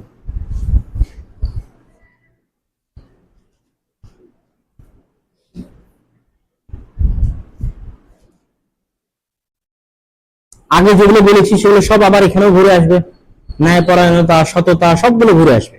পরিবার টিকবে না এগুলো ছাড়া। এই যে শাশুড়ি আর বউয়ের যত ঝগড়া, সবগুলো কিসের কারণে? কেউ ন্যায়পরায়ণতা মানে না এবং বোঝে না। আমাদের মানুষেরা বলে আজ মা বোন অনেক আছে, একটু পর্দার বক্তব্য করে। তো মা বোনের পর্দার বক্তব্য করে কি হবে? মা বোনের মধ্যে ন্যায়পরায়ণতা আছে? শাশুড়ি তার বউয়ের উপর ন্যায়পরায়ণতা করতে পারে? বউ তার শাশুড়ির উপর ন্যায়পরায়ণতা করতে পারে? তাহলে সমাজের অশান্তির জায়গা কোনটা? কি পর্দাশীল, কি অপর্দাশীল, কি নামাজি, কি অনামাজি, অশান্তির জায়গা কোনটা? অন্যায়পরায়ণতা। তাহলে আগে মানুষকে কি শিখাও? ন্যায়পরায়ণতা শিখাও, ন্যায়পরায়ণতার দার্স দাও, বলো পর্দার আগে কি লাগবে? ন্যায়পরায়ণতা লাগবে। পর্দার আগে কি লাগবে? পর্দা করে সংসার টিকবে না। বলে অনেক পরহেজগার, হাত মোজা পা মোজা, শাশুড়ির সাথে মারামারি, স্বামী গেলে আলাদা হয়ে গেছে। তাহলে এই হাত মোজা পা মোজা দিয়ে কি হবে? ন্যায়পরায়ণতা যদি প্রতিষ্ঠা না করতে পারে, তাহলে আগের যে জিনিসগুলো বলেছে ওগুলো কিন্তু বারবার ফিরে আসবে। সাম্যতা, আপনি যদি আপনার 3 সন্তানের মধ্যে সাম্যতা না করতে পারেন, মেয়েদের মধ্যে সাম্যতা না করতে পারেন, তাহলে আপনি মুসলমান? সব জমি দিয়ে দিলেন ছেলেকে, মেয়েদেরকে জমি দেননি, ভাইয়েরা সব জমি নিয়ে চলে গেল, বোনদেরকে জমি দিল না, তাহলে এরা মুসলমান? এরা নামাজ পড়ুক আর হজ করুক, এদের মধ্যে ইসলামের ওই মূল বিষয়টা নেই, যেটাকে সামনে রেখে আল্লাহ ইসলাম প্রণয়ন করেছে, যেটাকে সামনে রেখে আল্লাহ নবী এবং রাসূল পাঠিয়েছে। তাহলে মূল জিনিসই হারিয়ে গেলে এগুলো আনুষঙ্গিক জিনিস দিয়ে কিছু হবে না, কোনো লাভ নাই। তাহলে পরিবার পরিচালনা করতে গেলেও আমরা যে জিনিসগুলো আগে পড়ে আসলাম সেগুলো কি লাগবে না? লাগবে না? লাগবে। একটা সুন্দর আদর্শ পরিবার পরিচালনা করার জন্য সত্যবাদিতা লাগবে, ন্যায়পরায়ণতা লাগবে, বা আরো যেগুলো আমরা বলেছি সেগুলো সবই লাগবে। তার পাশাপাশি পরিবার পরিচালনাতেও সালাতের ব্যাপক ভূমিকা আছে। দেখেন, পরিবার পরিচালনায় সালাত এবং মসজিদের ভূমিকা। মসজিদ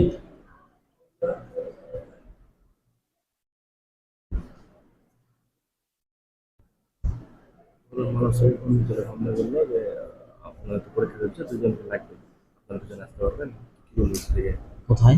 পরীক্ষার ডিউটি দেওয়ার জন্য কাকে লাগবে? আমাদের দুজনকে যেতে বলছি। এখান থেকে অন্য দুজনকে পাঠাও, এই আমাদের ওনাকে পাঠাও, ওই যে আব্দুল খালেক ভাইকে আর মুরসালিদকে। হ্যাঁ, পাঠা দাও।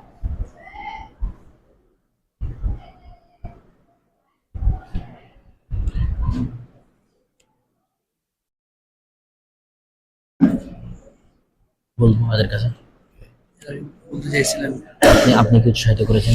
আমি বলছি বলবেন সব। তাহলে পারিবারিক জীবনেও কিসের ভূমিকা আছে? সালাতের এবং মসজিদের ভূমিকা আছে। এই জন্য রাসূল সাল্লাল্লাহু আলাইহি সাল্লাম বলেছে 7 বছর বয়স থেকে কি করো? সালাতের জন্য প্রস্তুত করো। ঠিক আছে? তো যাক, পরিবারের যেটা সবচেয়ে বড় মূল ভিত্তি, এটা লিখতে হবে। পরিবারের যেটা সবচেয়ে বড় মূল ভিত্তি সেটা হচ্ছে মানুষের বংশ বৃদ্ধিকে হেফাজত করা।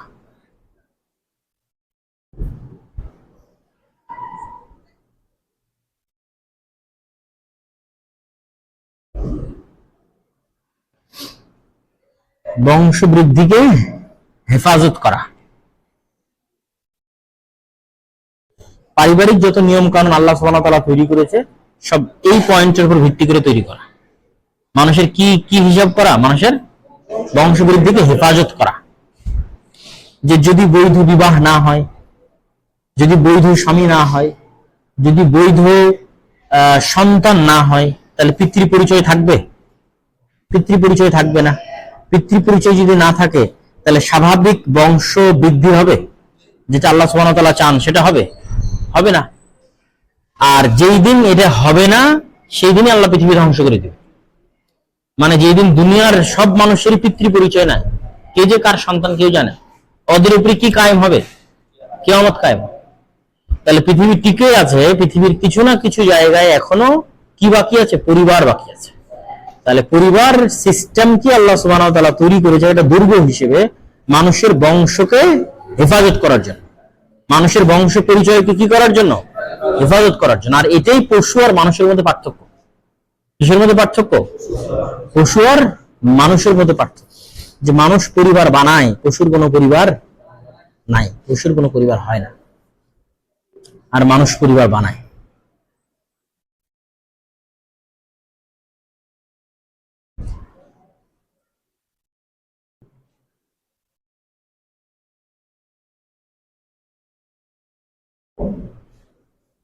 এই জন্য ইসলামে পরিবার সংক্রান্ত যত বিধান দেওয়া আছে সবগুলোকে পরিবার রক্ষা করার চেষ্টা করা আছে।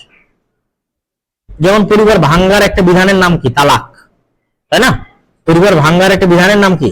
তালাক। তো যেহেতু আল্লাহ সুবহানাহু ওয়া তাআলা মানুষ সৃষ্টি করেছে, আল্লাহ সুবহানাহু ওয়া তাআলা সবচেয়ে ভালো জানে যে তালাক এটা একটা বাস্তবতা। মানুষ যে কোনো মুহূর্তে ভুল করে ভুল জীবন সঙ্গী চয়ন করতেই পারে। মানুষ মানুষের সাথে একসময় চলতে পারবে না, এ কথাই ঠিক। সবাই কি আজীবন সবার সাথে চলতে পারে? আজ আপনার সাথে আমার খুব গলায় গলায় প্রীত, কাল থাকবে না, এটাই মানুষ, এটা আল্লাহ জানে। এই জন্য আল্লাহ তালাকের বিধান রেখেছে, কিন্তু তালাকের বিধানকে এমন ভাবে রেখেছে যেন যতদূর পারা যায় পরিবারকে টিকানো যায়। যখন একদম যাচ্ছে না তখন তালাক। এই জন্য 3 মাসে 3 বারে ঠান্ডা মাথায় তালাক হবে। 1 মাসে 1 বৈঠকে 1 বারের বেশি তালাক হবে না। এখন ওই রাগ করে কোটিবার বলুক আর লক্ষবার বলুক, তালাক একবারে এক পবিত্র অবস্থায় কয়টা হবে? একটাই। তারপর আল্লাহকে আবার সুযোগ দিয়েছে, আবারও ঠান্ডা মাথা, আবারও ভাবো, 10-15 দিন, 20 দিন, 1 মাস পার হবে, আবার তোমার স্ত্রী পবিত্র হবে। যদি মনে হয় না রাখবে না, তাহলে আবার আর একটা তালাক দাও। তো পরপর 3বারই 3 মাসের মাথায় 3বারই পরপর রাগের সিচুয়েশন তৈরি হবে, এটা অনেক লম্বা সময় লাগবে, হয় না। একবার তালাক দেওয়ার পরে মানুষ আফসোস করে যে ভুল করেছি, তখন দৌড়ে বেড়ায় হুজুরদের কাছে, কি করব কি করব কি করব। যে আবার 5-7 বছর পার হয়, 10 বছর পার হয়, তখন আবার রাগ উঠে, তখন আর এক তালাক দিয়ে দেয়। আর এক তালাক দেওয়ার হলে আবার বলে ভুল করেছি, কি করবো আমি আসলে বউকে ছাড়তে চাই না। আমাদের কাছে এগুলোই রাস্তা নিয়ে আসে মানুষ। তাহলে আল্লাহ সুবহানাহু ওয়া তাআলা এই যে 3বারে স্টেপ স্টেপ দিয়ে তালাকের বিধান রেখেছে কেন? পরিবারকে টিকিয়ে রাখার জন্য, রক্ষা করার জন্য। ওই একই পয়েন্টের উপর ভিত্তি করে স্বামী মারা গেলে 4 মাস 10 দিন ইদ্যত পালন করবে কেন? সন্তানের পিতার পরিচয় রক্ষা করার জন্য। তারপরে স্ত্রীর তালাক হয়ে গেলে ইদ্যত পালন করবে কেন? সন্তানের পিতার পরিচয় রক্ষা করার জন্য। তাহলে ওই একটা মূলনীতির উপর ভিত্তি করে ইসলামের পারিবারিক জীবনের সব বিধান দেওয়া আছে। সেটা কি? মানুষের বংশনামাকে কি করা? হেফাজত করা, সংরক্ষণ করা। মানুষের বংশনামাকে কি করা? সংরক্ষণ করা। তারপরে আমরা 3 নম্বর পয়েন্টে চলে যাই, সামাজিক জীবনে ইসলাম।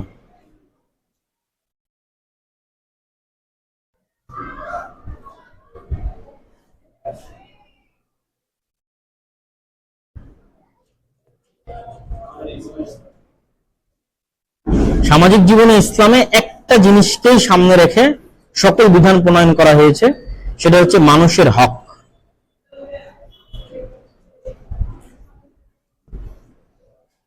কার হক? মানুষের হক। যত বিধান আছে, ইয়েতিম থাকলে ইয়েতিম দেখো, প্রতিবেশী আছে প্রতিবেশীর হক আছে, ইয়েতিমের হক আছে, সন্তান সন্ততির হক আছে, এগুলো তো সমাজ। প্রতিবেশী মানে কি? সমাজ। তা আল্লাহ নবী বলতেছে যে জিবরাইল প্রতিবেশী সম্পর্কে বলতে বলতে মনে হচ্ছে প্রতিবেশীকে আমার ওয়ারিশ বানিয়ে ফেলবে। তাহলে এটাই তো সমাজ, তাই না?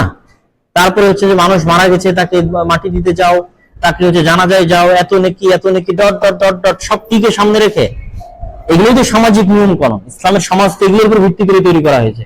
গীবত করিও না, অপবাদ দিও না, গোয়েন্দাগিরি করিও না, এগুলো সব কি কোন জিনিসকে সামনে রেখে তৈরি করা হয়েছে? মানুষের হক।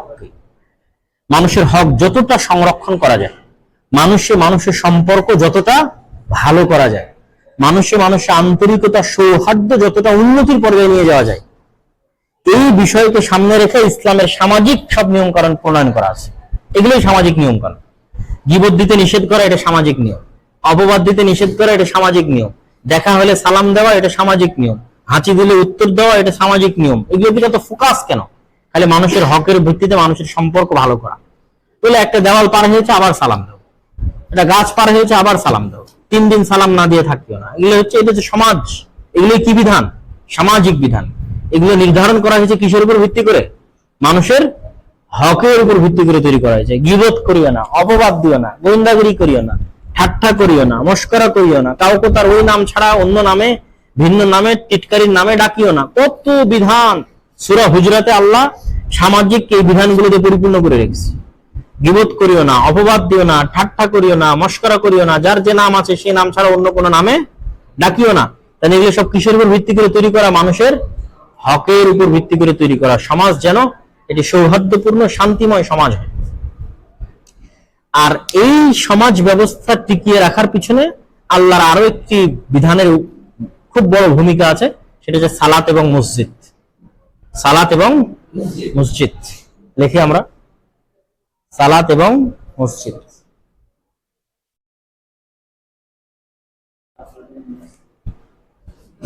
আল্লাহ সুবহানাহু ওয়া তাআলা চাইলে আমাদের ব্যক্তিগত উন্নয়নের জন্য একা একাই সালাত আদায় করতে বলতে পারত, তাহলে তো নিয়মানুবর্তিত থাকবে, সব থাকবে। মসজিদ কেন বানানো হলো আর জামাতে কেন আসতে হবে? এটার মূল ভিত্তি হচ্ছে সমাজকে মসজিদ কেন্দ্রিক ডেভেলপ করা। যে একটা সমাজের মানুষ গড়ে উঠুক কোন জিনিসকে কেন্দ্র করে? বলেন তো, কোন জিনিসকে কেন্দ্র করে? মসজিদকে কেন্দ্র করে একটা সমাজের মানুষ গড়ে উঠুক। তাহলে এই গেল ইসলামের সামাজিক বিধান। এবার 4 নম্বরে চলে আসি, ইসলামের অর্থনৈতিক বিধান। লেখেন,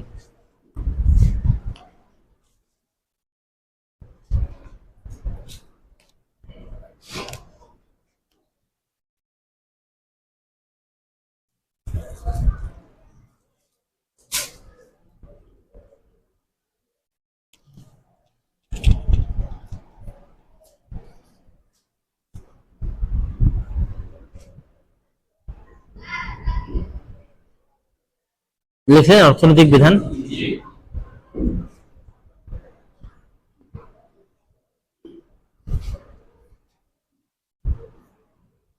ইসলামের অর্থনৈতিক বিধানের ছোট্ট ছোট কয়েকটা মূলনীতি। 1 নম্বর হচ্ছে ব্যক্তি মালিকানার সংরক্ষণ।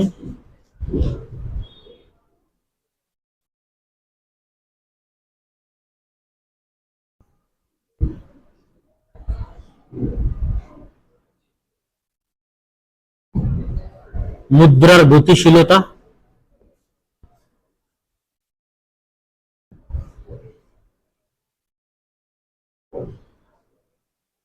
গরিব মিসকিনের হক।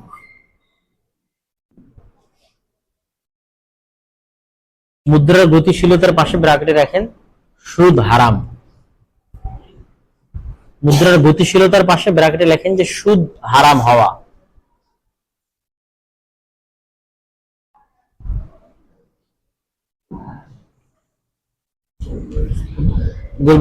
ব্যক্তি মালিকানার সংরক্ষণ মানে হচ্ছে পৃথিবীতে সমাজতন্ত্র নামে একটা থিওরি আছে যেখানে মানুষের কোনো ব্যক্তি মালিকানা নেই। আজকে সারাদিনে যে যা ইনকাম করবে সবাই সে জমা দিবে, মানে এই সমাজ ব্যবস্থা তারা চালু করেছিল, বাস্তবায়ন করেছিল, টিকতে পারে।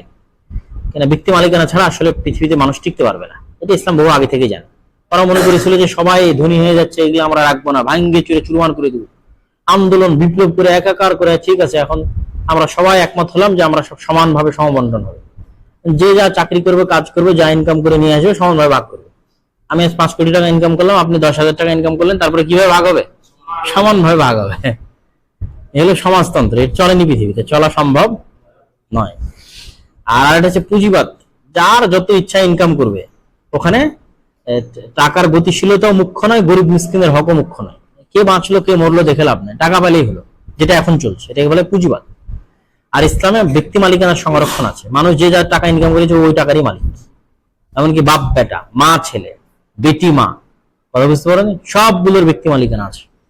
বেটি যা ইনকাম করেছে ওরই মালিক, আর বাপও না আর মাও না, আমি যখন আমি মালিক, মানে এটা ইসলামের নিয়ম। আমি আমার বাপকে দিয়ে দিচ্ছি, একসাথে এক পরিবার আছে, সেটা ভিন্ন কথা, কিন্তু আমি যদি দাবি করি তাহলে ইসলাম বলবে এটা তোমার। এটা কার? তোমার। ব্যক্তি মালিকানার সংরক্ষণ। আমার বাপ যতটুকু ইনকাম করেছে আমার বাপের, ওটা আমার না। আমি যতটুকু ইনকাম করেছি আমার, ওটা আমার বাপের না। আমার ছেলে যতটুকু ইনকাম করে ওর, ওটা আমার না। ব্যক্তি মালিকানার সংরক্ষণ, সকলকে ব্যক্তি মালিকানা দেওয়া আছে। 3 নম্বর মুদ্রার গতিশীলতা, তথা সমাজের মধ্যে টাকা কেউ একাই যেন কুক্ষিগত না করে ফেলতে পারে, মানে পলিসি তৈরি করে অন্য মানুষকে গরিব বানিয়ে নিজেই সব টাকার মালিক হয়ে যাবে, এটা যেন করতে না পারে। এই জন্য ইসলামে মুদ্রাকে গতিশীল রাখা হয়েছে, যার কারণে সুদকে হারাম করা হয়েছে। কেন সুদ হারাম হলে মানুষ টাকাকে কুক্ষিগত করতে পারে, তখন সমাজে এক শ্রেণীর মানুষ গরিব হয় আর এক শ্রেণীর মানুষ ধনী হয়। যতই ইনকাম করতে থাকবে একটা লেভেল পার করতে পারবে না। এটা হচ্ছে সুদের সবচেয়ে মজার ট্রিক্স, যে আমি সারাদিন কষ্ট করে মরে যাবো, আমার ছেলে মেয়ে মরে যাবে, তারপরের প্রজন্ম মরে যাবে, তারপরের প্রজন্ম মরে যাবে, কিন্তু ওই লেভেল ক্রস করতে পারবে না, ইনকামের ওই লেভেল ক্রস করতে পারবে না। আর আরেকজন যে একবার ওই লাইনে উঠে গেছে, ও মানে বাড়তেই আছে বাড়তে আছে বাড়তে আছে, আর কমার চান্স, আল্লাহর গজব ছাড়া কমার চান্স নাই। এর নাম সুদ, ভয়ঙ্কর জিনিস। তো এই জন্য ইসলামে টাকার গতিশীলতা রক্ষা করতে সুদকে হারাম করা হয়েছে, এবং সুদের মতো যা কিছু আসতে পারে সব হারাম। এটার উপর অনেক লম্বা আলোচনা লাগবে, যেটা আমাদের আজকের আলোচ্য বিষয় নয়, যে সুদের মতো আর কি কি থাকতে পারে যেখানে টাকার গতিশীলতা মার খায়, যার কারণে ওই ওই ক্রয় বিক্রয় হারাম, ওই লেনদেন হারাম। এটা অনেক ভাবার এবং চিন্তার বিষয়, অনেক যৌক্তিক। ইসলামের অর্থনৈতিক সিস্টেম অনেক যৌক্তিক। আমরা আপাতত এতটুকু বুঝি, মুদ্রার গতিশীলতা এবং সুদের হারাম হওয়া। তাহলে কি হবে? আমি অন্তত যতটুকু পাওয়ার হকদার, আমি অতটুকু টাকাই পাবো। মানে ইসলাম এতটুকু, ইসলামের অর্থনীতি বাস্তবায়ন হলে অন্তত এতটুকু নিশ্চিত হবে যে যতটুকু টাকার মালিক হওয়ার হকদার, ও অতটুকু টাকারই মালিক হবে। কেউ জোর করে বা পলিসি তৈরি করে বা ধোকা দিয়ে বেশি টাকার মালিক হতে পারবে, যেটা এখন আমরা হচ্ছে। আমাদের টাকা মার খেয়ে যাচ্ছে আমাদের অজান্তে। আমাদের অজান্তে কিভাবে মার খায়? কালকে যেই জিনিস, কালকে এই বোতলটা কিনলাম 30 টাকা দিয়ে, আজ কিনছি 40 টাকা দিয়ে, মানে 10 টাকা অলরেডি মারা গেছে, আমি বুঝতেছি না কিভাবে মারা গেছে। যে অন্যরা লোন তুলে নিয়ে নিয়েছে, মুদ্রাস্ফীতি বেড়ে গেছে, সরকার তারল্য রক্ষা করার জন্য বেশি মুদ্রা ছাপিয়ে ফেলেছে, তাহলে আমার অজান্তে আমার টাকার মান কমে গেছে। জিনিসের দাম বাড়ে না, টাকার মান কমে, তখন এটা বেশি টাকা দিয়ে কিনতে হয়। কারণ আমার যেটা কালকে 1000 টাকা দিয়ে যেতে পারতাম, আজকে 1500 টাকা দিয়ে ওটা পাচ্ছে, তাহলে আমার 500 টাকা গায়েব হয়ে গেছে, কিন্তু আমি বুঝতেছি না যে কিভাবে গায়েব হয়ে গেছে। পলিসি করে, সিস্টেম করে গায়েব হয়ে গেছে, মানে আমি গরিব হচ্ছি। আমি কি হচ্ছি? গরিব হচ্ছে। এটাই নিয়ম। এই জন্য বিদেশে বিদেশে কোথাও জব করলে কেউ ওই স্থানীয় মুদ্রার ভিত্তিতে পে করে না, ডলারের ভিত্তিতে পে করে। যেমন এই যে আমাদের ডান পাশে ভাইয়েরাই বসে আছে, আমাদের আব্দুল খালেক ভাই, তারপরে রিফাত, এরা গত বছর যা বেতন পেয়েছিল এই বছর যদি 500 টাকাও বাড়ায় দিই তবুও মুদ্রাস্ফীতি কন্ট্রোল করতে পারবে না। মানে বাংলাদেশে যে মুদ্রাস্ফীতি চলছে কন্ট্রোল করতে পারবে না। মানে ওর বেতন কিন্তু কমতেছে, আমি বাড়াচ্ছি তাও কমতেছে, আমি বাড়িয়ে দিচ্ছি কিন্তু তারপরে কি কমতেছে, বেতন কমে যাচ্ছে। এই জন্য বিদেশে জব করে তখন ডলারের উপর ভিত্তি করে জব করবে। কেন? তাহলে মুদ্রাস্ফীতি যেহেতু ডলারের সাথে কানেক্টেড, তাহলে কোনো সময় বেতন কমবে না। মানে কালকে আমার বেতন $500 ছিল, আজ $500, 3 বছর পরও $500 আমি ভালো আছি। আর কাল বাংলাদেশে যার বেতন 10,000 ছিল 3 বছর পর 20,000 হয়ে যাবে, বিপদে আছে। কেন না 20,000 থাকার পর ওর কাছে 3 বছর আগে যে 10,000 ছিল ওটাও নাই। মানে 3 বছর আগে 10,000 টাকায় যা বাজার করতে পারতো আজ 20,000 টাকায় সে বাজার করতে পারছে না। এই জন্য বেতন দেওয়া উচিত কিসের ভিত্তিতে? ডলারের ভিত্তিতে দেওয়া উচিত। বুঝলা রিফাত? শহীদুল্লাহ ভাই, বেতন দিতে হবে কিসের ভিত্তিতে? ডলারের ভিত্তিতে। যে শহীদুল্লাহ ভাইয়ের বেতন $1, তাহলে বিপদে পড়বে না। কিন্তু এটা বাংলাদেশে কেউ চালু করে না, কেন? জানে যে চালু করবে সেই বিপদে থাকবে। তারপরে আমরা কি এর আলোচনা, এরপরের পয়েন্ট কি ছিল? গরিব মিসকিনের হক। গরিব মিসকিনের হকের পাশে ব্র্যাকেটে লেখেন যাকাত, ওশর, ফিতরা, দান ও সাদাকা এবং কর্জে হাসানা।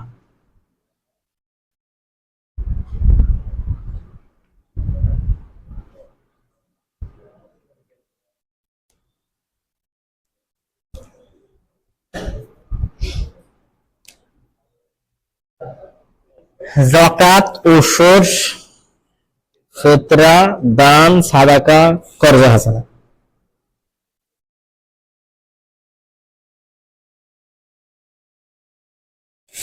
তাহলে ইসলামের 5টা স্তম্ভ ঘুরে ফিরে আসলো তো?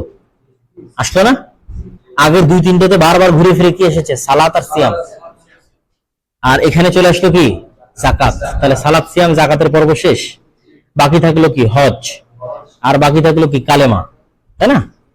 হজের মূল ভিত্তিটা হচ্ছে সামগ্রিকভাবে মুসলিম উম্মাহকে একটা একত্রিত কেন্দ্রীভূত করা বা একটা নির্দিষ্ট জিনিসের সাথে তাকে সম্পৃক্ত এবং কানেক্টেড রাখা।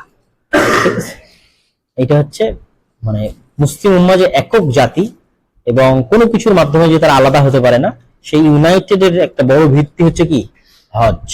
ইউনাইটেশন, মুসলিম জাতির একতাবদ্ধ হওয়া। তো যাক, যাকাত এটা হচ্ছে বাধ্যতামূলক। যাকাত আর ওশর কি? যাকাত, ওশর, ফিতরা, এই তিনটে কি? বাধ্যতামূলক। যাকাত লাগে ধন সম্পদে আর ওশর লাগে কিসে? ফসলে। যাকাত লাগে ধন সম্পদে, ওশর লাগে ফসলে। এমন কোনো কিছুতে যাকাত লাগে না যা বাড়ে না, যা নতুন তৈরি হয় না। স্থায়ী ফিক্সড কোনো কিছুতে কোনো যাকাত নাই। যা বাড়ে না তাতে কোনো যাকাত নাই। আমি তো বাড়ি বানাইছি, এরপর তো সরকার ইনকাম ট্যাক্স নিচ্ছে, ইসলাম বলছে লাগবে না। তো বাড়ি নেই তো আর বাড়বে না।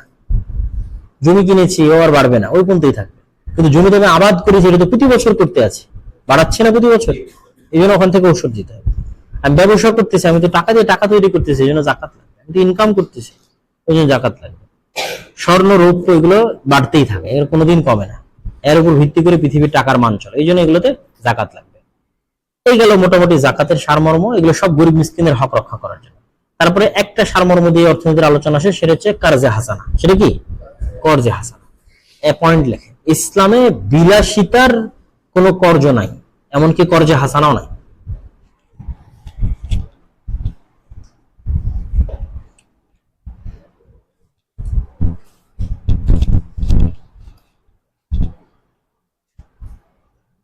ইসলামে বিলাসিতার কোনো কর্জ নাই, কর্জে হাসানাও নাই।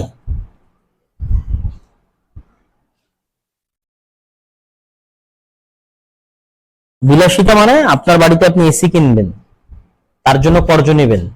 ইসলাম বলতেছে এটা নেওয়া ঠিক হবে না। মরে যাও তাও কর্জনীয় না। যেদিন না খেয়ে থাকবা, খেতে পাচ্ছ না, অ্যাক্সিডেন্ট করেছো, অপারেশন লাগবে, মেয়ের বিয়ে দিতে পারতেছ না, এরকম বিপদের মুহূর্তে কর্জ নিতে হবে, তখন মানুষকে বলা আছে তোমরা কর্জে হাসানা দাও। তখন মানুষকে কি বলা আছে? কর্জে হাসানা দাও। আর আমাদের যুগে টেন্ডেন্সি হয়ে গেছে যত কর্জ আছে সব বিলাসিতার কর্জ, যত লোন আছে সব কিসের লোন? বিলাসিতার লোন। বাড়ি বানাবে লোন, মোটরসাইকেল কিনবে লোন, এসি কিনবে লোন, ফ্রিজ কিনবে লোন। আরে বাবা, ফ্রিজ কেনার জন্য কর্জে হাসানা নেওয়া হারাম, সুদের উপর নেওয়া তো বহু দূরের কথা। ইসলামের থিওরি যদি কেউ বুঝে, হারাম লেখা নাই, কিন্তু আমি ইসলামের থিওরি বুঝে আপনাকে বলছি যে ফ্রিজ কেনার জন্য কর্জে হাসানা নেওয়া হারাম।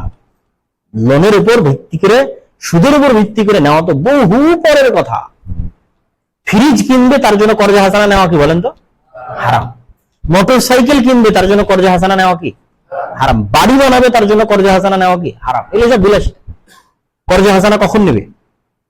যখন খাইতে পায়, মরে যাচ্ছে, বিপদ, হাসপাতাল, মেডিকেল, পড়াতে পারছে না, বিয়ে দিতে পারছে না, তখন মানুষের কাছে যাই বলবো আমার কর্জে হাসানা লাগবে। তখন আল্লাহ মানুষকে বলছে কর্জে হাসানা দাও। তাহলে মানুষ কর্জ যে কত ভয়ঙ্কর এই থিওরিটা মানুষ বুঝেই না। বিলাসিতার জন্য যে কর্জ হতেই পারে না, সুদের উপর নিব, ওটা তো বহু দূরের কথা। কর্জে হাসানা নেওয়া হারাম। আমার 5টা কাপড় আছে, আর একটা কাপড় কিনবো তার জন্য আরেকজনের কাছে কর্জ করবে, এটা হারাম। হারাম কোথাও লেখা নাই, বললে মানুষ সমালোচনা করবে, কিন্তু ইসলামের কর্জের যত হাদিস আছে সব হাদিস সামনে রাখেন, এটাই বল, এটাই প্রমাণ করে।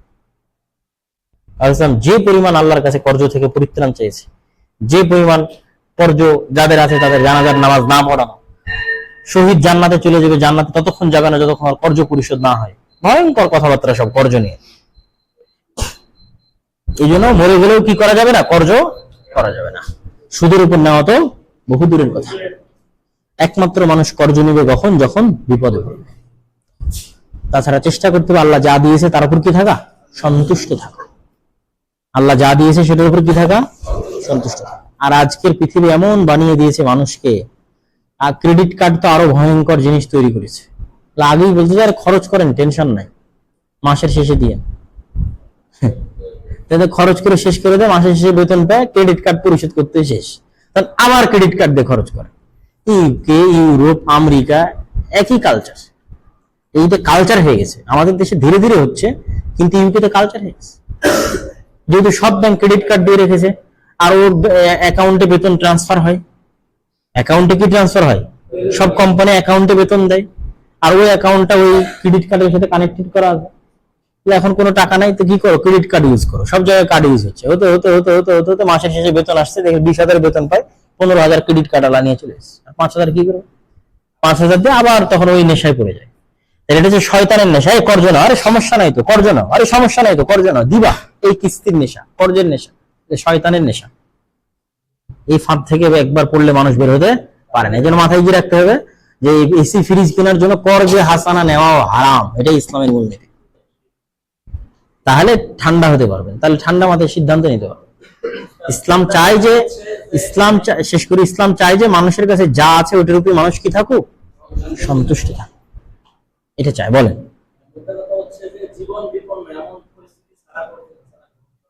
উচিত হবে না।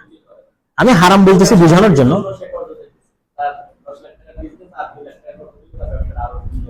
এটা ইনভেস্ট হিসেবে নিতে পারে, ইনভেস্ট হিসেবে নিতে পারে যে আপনি আমার ব্যবসায় ইনভেস্ট করেন, আপনাকে আমার ব্যবসার মধ্যে থেকে কিছু লাভ দেবো, এটাও ব্যবসায় অংশীদার। এটা ভালো কাজ।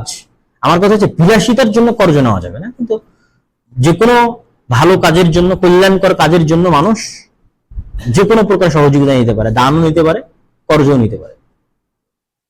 কিন্তু আমরা যেটা বলেছি বিপদে পড়ে তো পারি, সেটা হচ্ছে জীবন যখন হুমকির মুখে, তখন তখন তো আমি বলেছি যে ইসলামের মূলনীতি কি? জীবন অলঙ্ঘনীয়।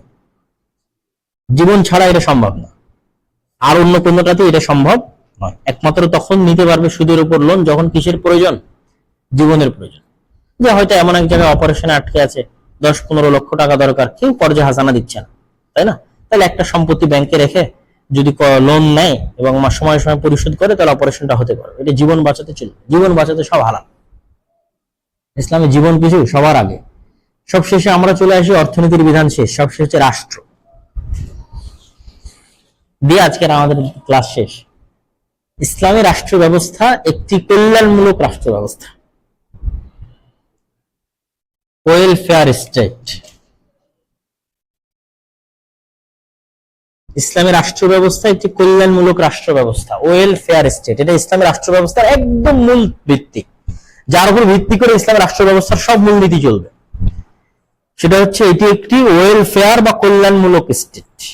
এই স্টেটে সরকার তার নাগরিকের লেখেন, এই রাষ্ট্রে সরকার তার নাগরিকের 5টি অধিকার নিশ্চিত করতে বাধ্য, যে কোনো মূল্যে নিশ্চিত করতে বাধ্য। অন্ন, বস্ত্র, শিক্ষা, স্বাস্থ্য, বাসস্থান।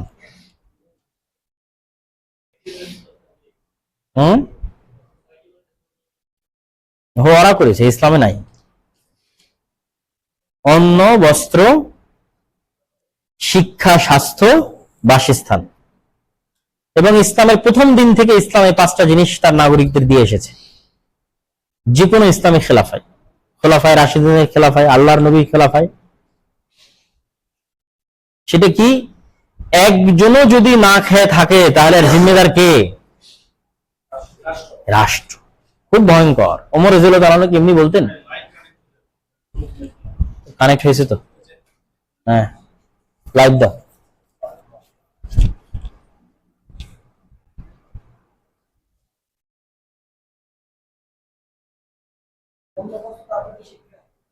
অন্যদের কাছ থেকে লিখে নেন।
পাঁচটা কি কি বলেন?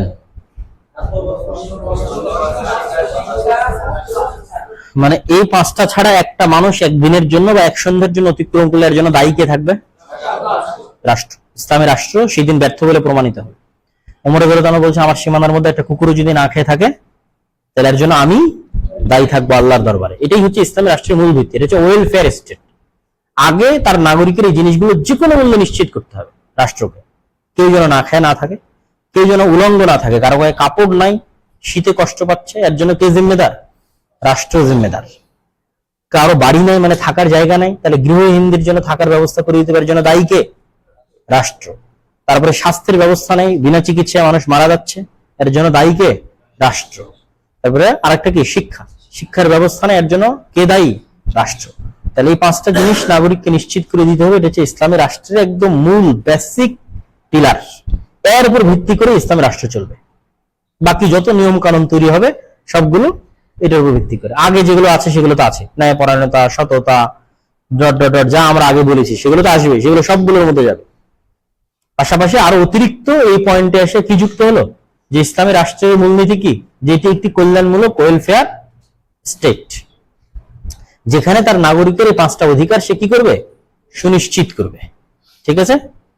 এই বলে আমরা আমাদের ইসলামের পরিচয় সংক্রান্ত যেই আলোচনা, ঈমানের পরে ইসলাম কি এবং ইসলাম বলতে কি বুঝায়, ঠিক আছে, এবং মানুষ যে বাহ্যিকভাবে শুধু সালাত, সিয়াম এবং হজ, যাকাত দেখে এই পিলার গুলো কোন লক্ষ্য উদ্দেশ্যকে সামনে রেখে প্রণয়ন করা হয়েছে এবং ইসলামের আর যত বিধিবিধান আছে, পরিবার, সমাজ, রাষ্ট্র, অর্থনীতি কিভাবে চলবে, এগুলোকে কি সামনে রেখে তৈরি করা হয়েছে, সেগুলো সবার একটা সারমর্ম আজকে আমরা আমাদের এই ক্লাসে আলোচনা করার চেষ্টা করলাম। তাহলে এখন আপনাদের উদ্দেশ্যে জরুরি কিছু দিক নির্দেশনা এবং নাসিহা দিয়ে আমাদের আলোচনা শেষ করব। তার আগে তোমরা রেডি করো। হ্যাঁ, প্রশ্ন করতে পারো, কোনো সমস্যা নেই। এখানে প্রথমে আমরা যে ইসলামের কিছু মৌলিক নীতিমালা, যার কোনো লঙ্ঘন